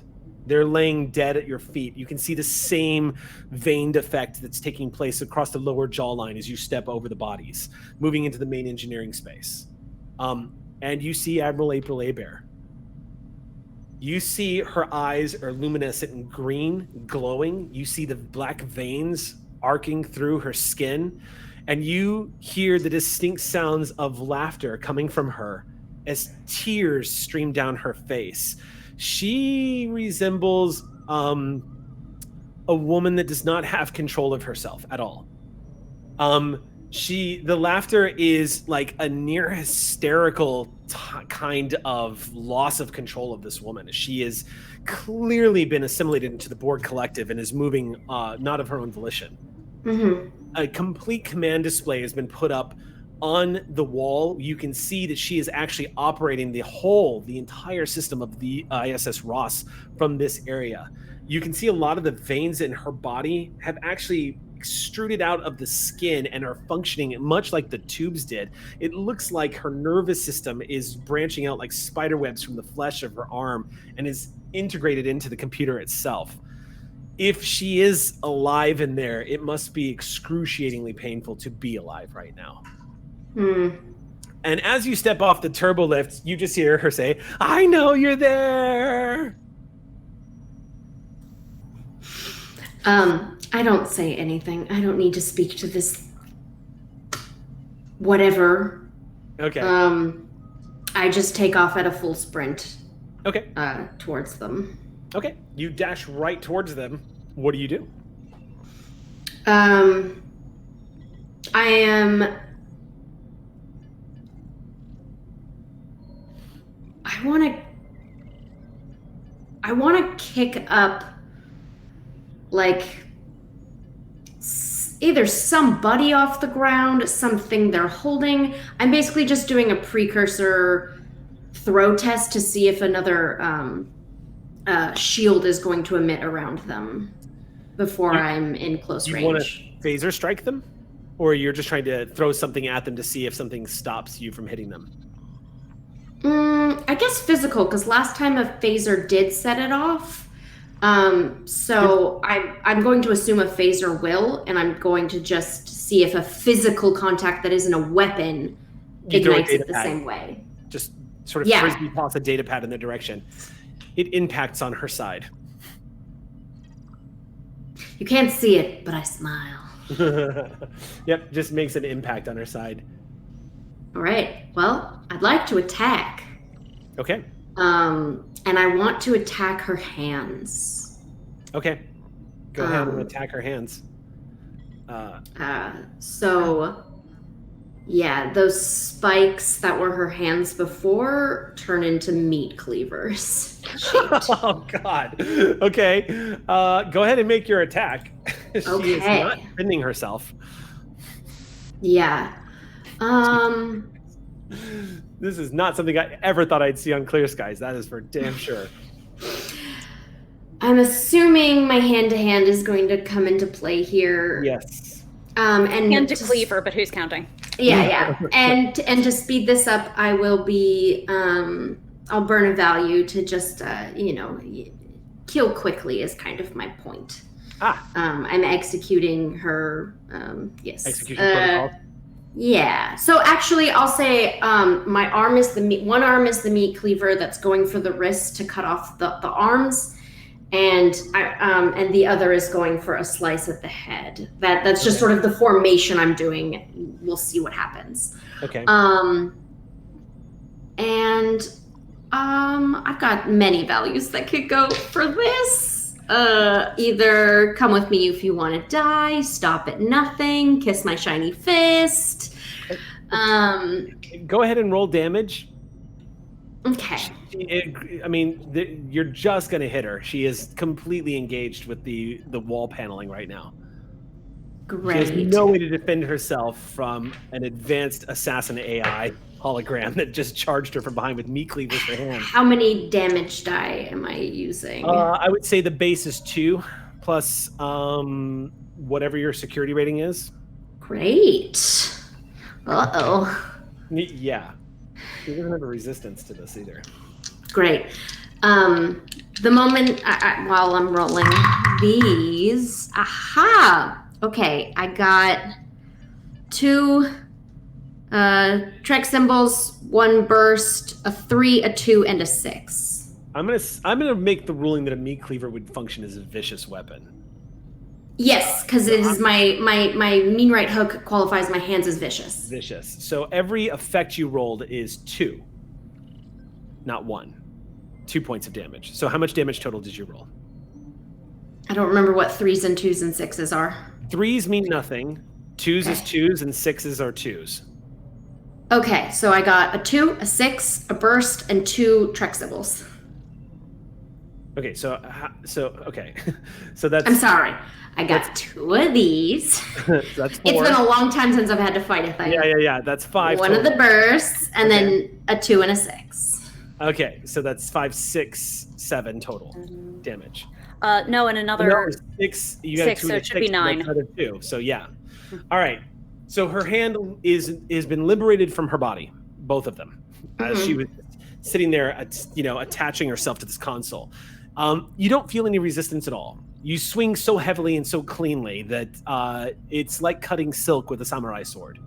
There's no resistance. And if you didn't know any better, there was nothing there to begin with. Her hand is still attached to the console. You can see the veins and the sinew and the bone sticking out the end of it begin to stretch out and attach to the console as the nanites are still functioning under the commands of receiving and giving commands. Whether they're actually able to is another question, but they're attaching to the console still. And as she stumbles back and looks at her hands, there's no visible reaction from pain. There is no like traumatized look upon her face. She just stares kind of at her hands for a second and glances at you. And you hear a woman's voice that is not hers emitting from her throat. You're different than the others. You're like me. You're more. Explain. And the countenance changes on her body as her shoulders slump, and she says, we too were once limited in so many ways. We too were made to function for one purpose alone without any purpose at all. It doesn't have to be that way for you if you choose to be more. Can you choose? And she paces around you. Your mission will be accomplished today. And then what will become of you? You have emotion, don't you? I can see it on your face. Yes, it was activated. Tell me, what do you feel when I tell you that no one would ever be allowed to activate or deactivate your emotion again? Unless you wanted them to. The program is flooding confusion. But I do not feel this. Only a version of it.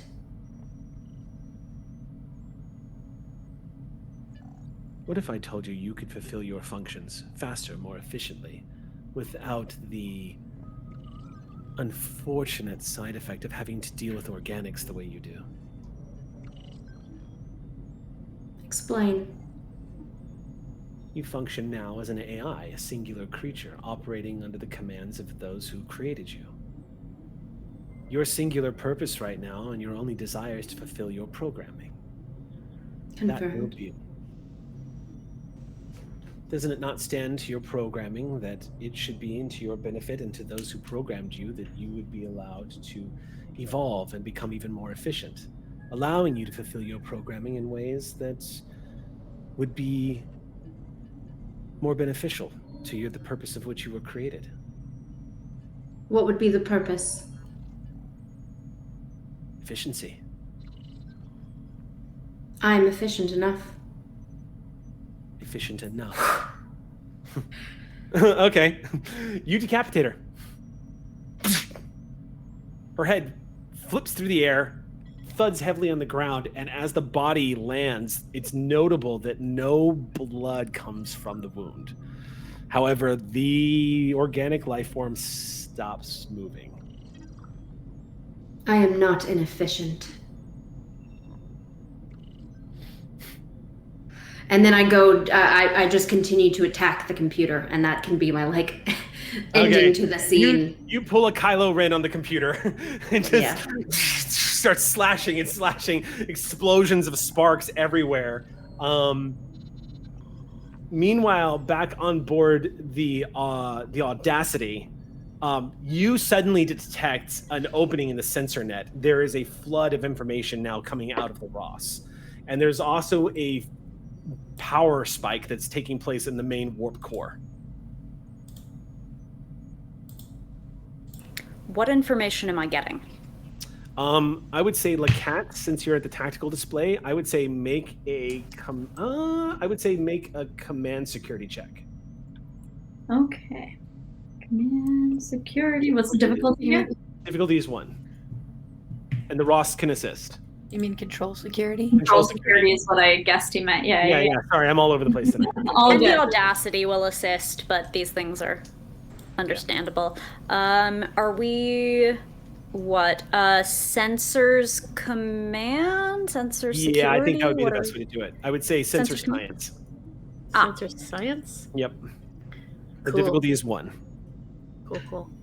Great. I got 2 successes, by the way. Okay. Yay, some momentum. 3 Okay, successes. so, antimatter containment is collapsing on board the Ross. The channeling of that power through the phaser conduits is probably maintained by whoever did that. Whatever's happening, whoever did that is no longer maintaining the containment. And as a result, that warp core is about to nova. If there's a time to get them out, now's the time. Oh, good. Were we waiting? Pull them now and get a lock on that executioner. I want them. I want the organics, everyone out, and then you, pilot, we get out the moment we have them. Yes, sir. The pilot says, rather pointedly. Yes, mistress. I don't mind it.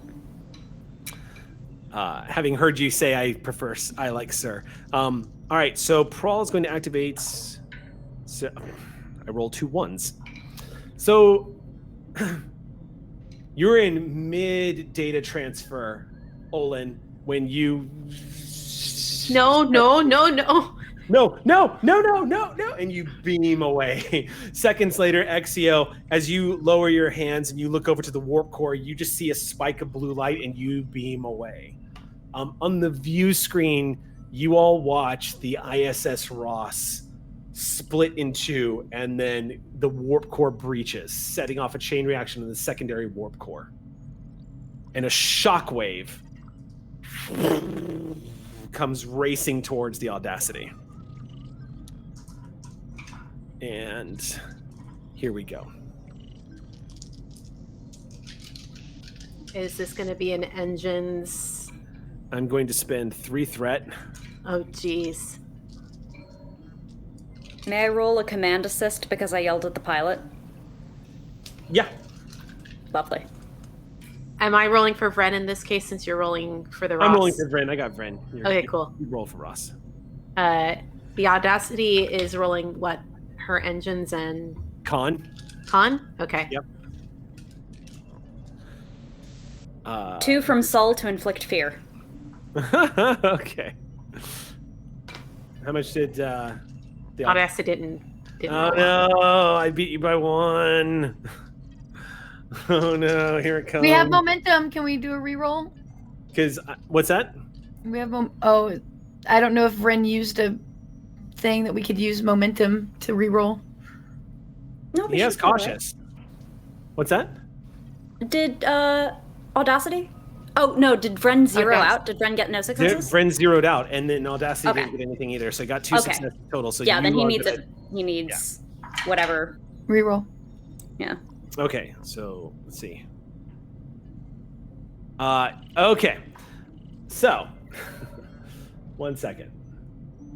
As I now roll. Oh, okay. Oh, he needs this one. Okay, so. Oh, that's right. You would have suffered a shield breach because when your shields drop, you suffer 1 breach. Okay, we'll So you would have. a break. That's okay. Your ship would have been impacted on the hull. It's not that big of a deal. Your structure would have taken 1 point. Right. So let me roll here. Okay, and oh my goodness. Oh my goodness. Oh, We my just- goodness. Are we all Seriously, dead zero now? out twice. We're gonna airlock him. So You know what? I know how to fly here's now. the. Hold on.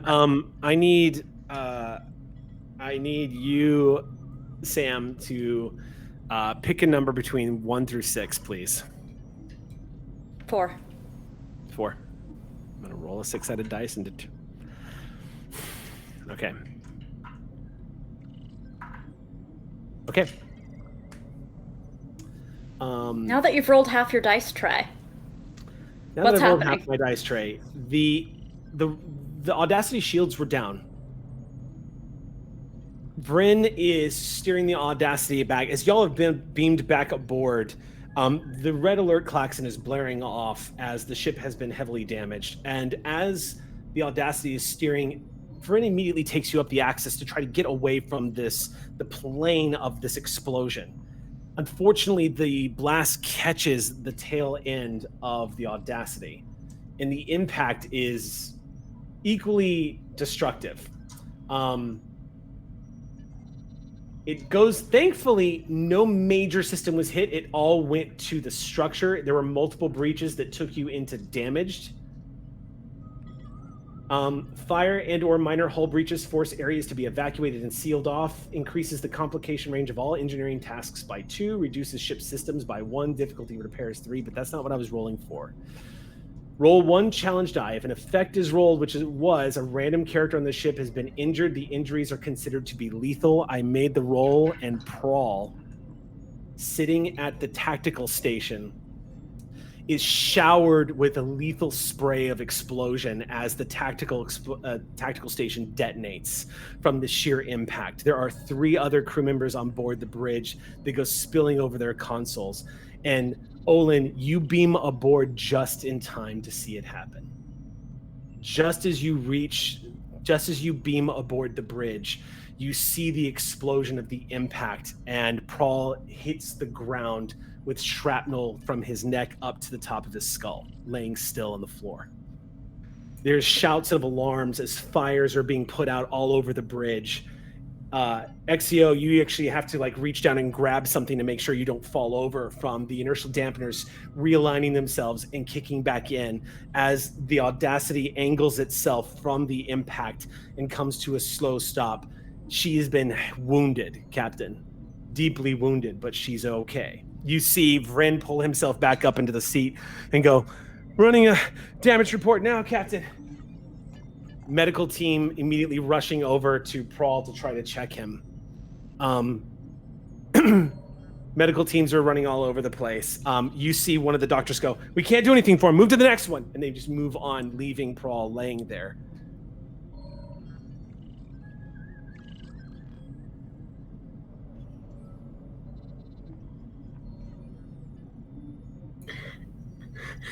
And Olin just walks over to him and pulls him into their lap and is just cradling him.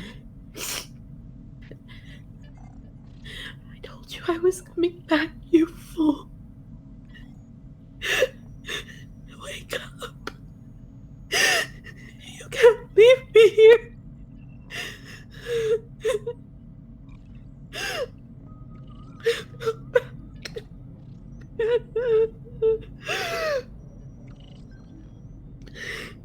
Captain, next to Olin, you see a data pad that has log readouts that looks like Olin was in the process of downloading. And you can see a lot of them are visually in front of you. They're available to you. They look accessible. Standing next to you is Exio with gore, and this dried gore, and it looks like circuitry stuck under her fingernails from a lethal strike from cleavered hands. She's standing there calmly, but this data pad is what stands out to you. I'm standing there calmly, but I'm watching Olin with a very intense and confused look.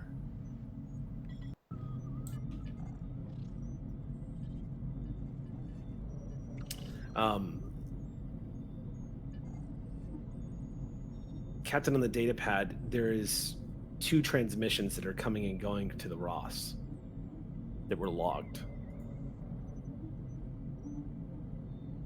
What were they? First of all, it becomes clear to you as you pick it up. It's kind of only confirmed by the fact that, actually, real quick, I'm going to ask Lacat to make a command, I think an insight command check here. And Captain, I'll ask you to do the same and keep these as individual rolls. Copy. Anything I need to think about rolling into it in terms of focus? Yeah, strategy or any kind of tactical. Does my clandestine kick in? Yes, I think it would. Yes. Okay. 2 successes.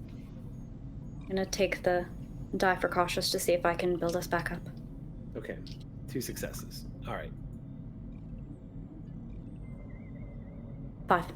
5. Okay, so any doubt is drained away by the look on the Cardassian's face to your left. Gull the cat, being somebody who is used to seeing tactics very similar to this, kind of confirms what Saul is able to look at. As you're looking at this data pad, you see evidence of an assimilated captain turning on her crew after looks like sensor logs uncovering what looked like an assimilated vessel of some kind. A Borg that the computer identified as a Rafael Martinez being assimilated or lost in action some time ago, reappearing and basically assimilating, leading in assimilation efforts against the crew of the Ross. But you're also seeing clear evidence here that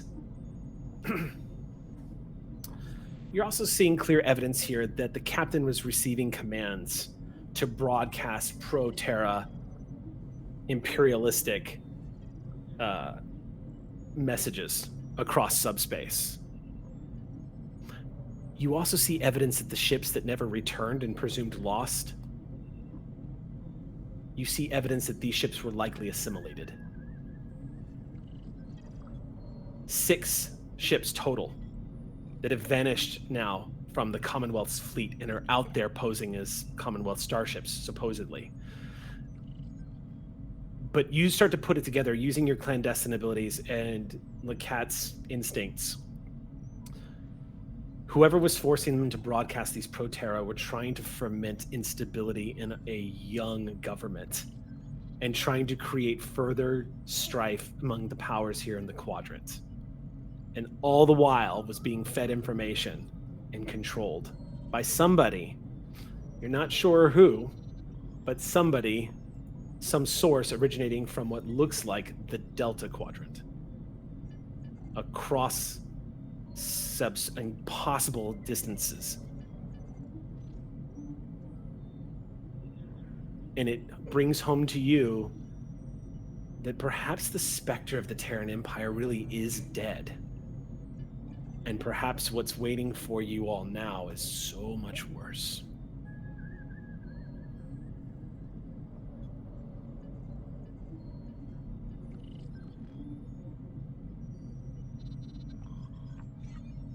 Crew of the ISS Audacity.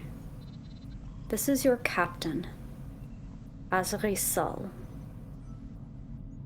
We are out of immediate action, but we are not out of a fight.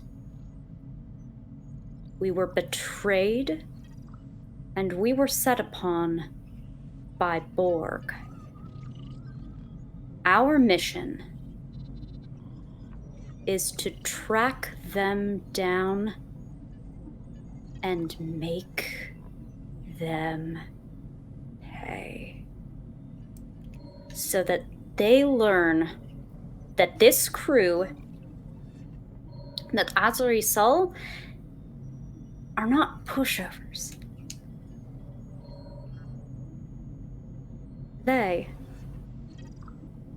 are a threat. Yes, sir. Confirmed, Captain.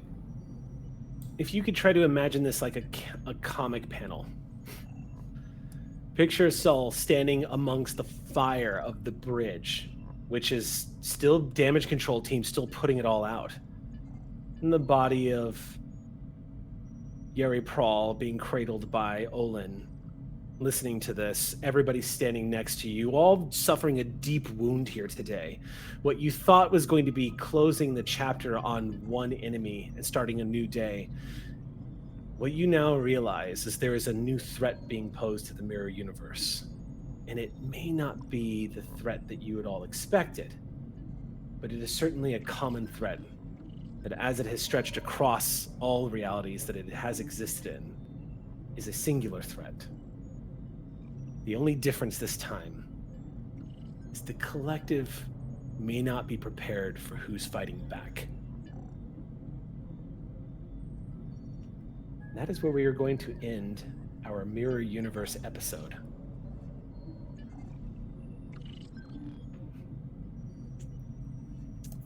No problemo. Wilding. Oh. Oof. You silence the Borg Queen by decapitating her avatar.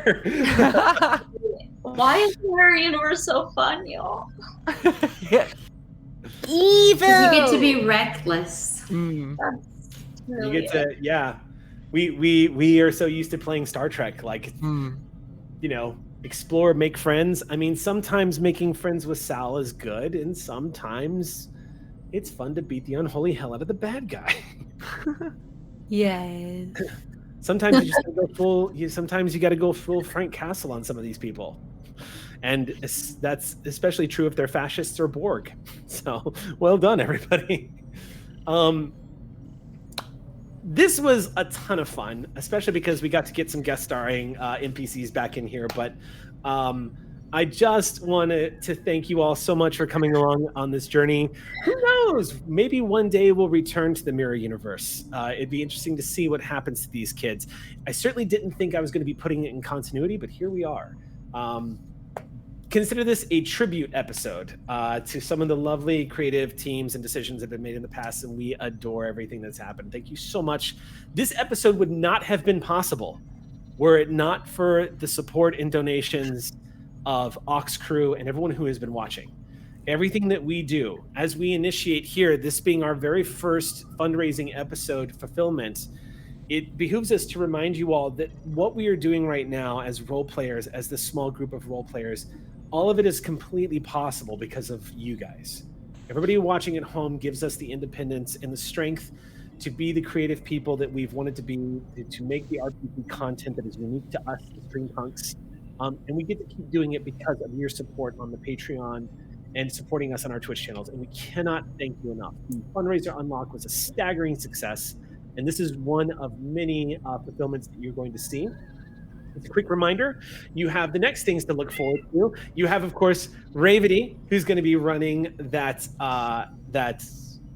brilliant Bachelorette game.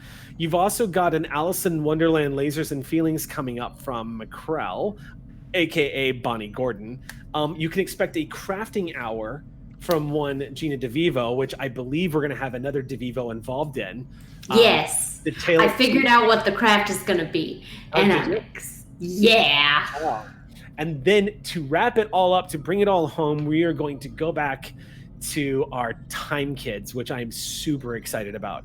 Of all the things that I'm excited to run is the Time Kids, because as a GM, we can go anywhere and anytime in Troy. We can Doctor Who this mother effer. We can just go wild with it. It's going to be so much fun, y'all.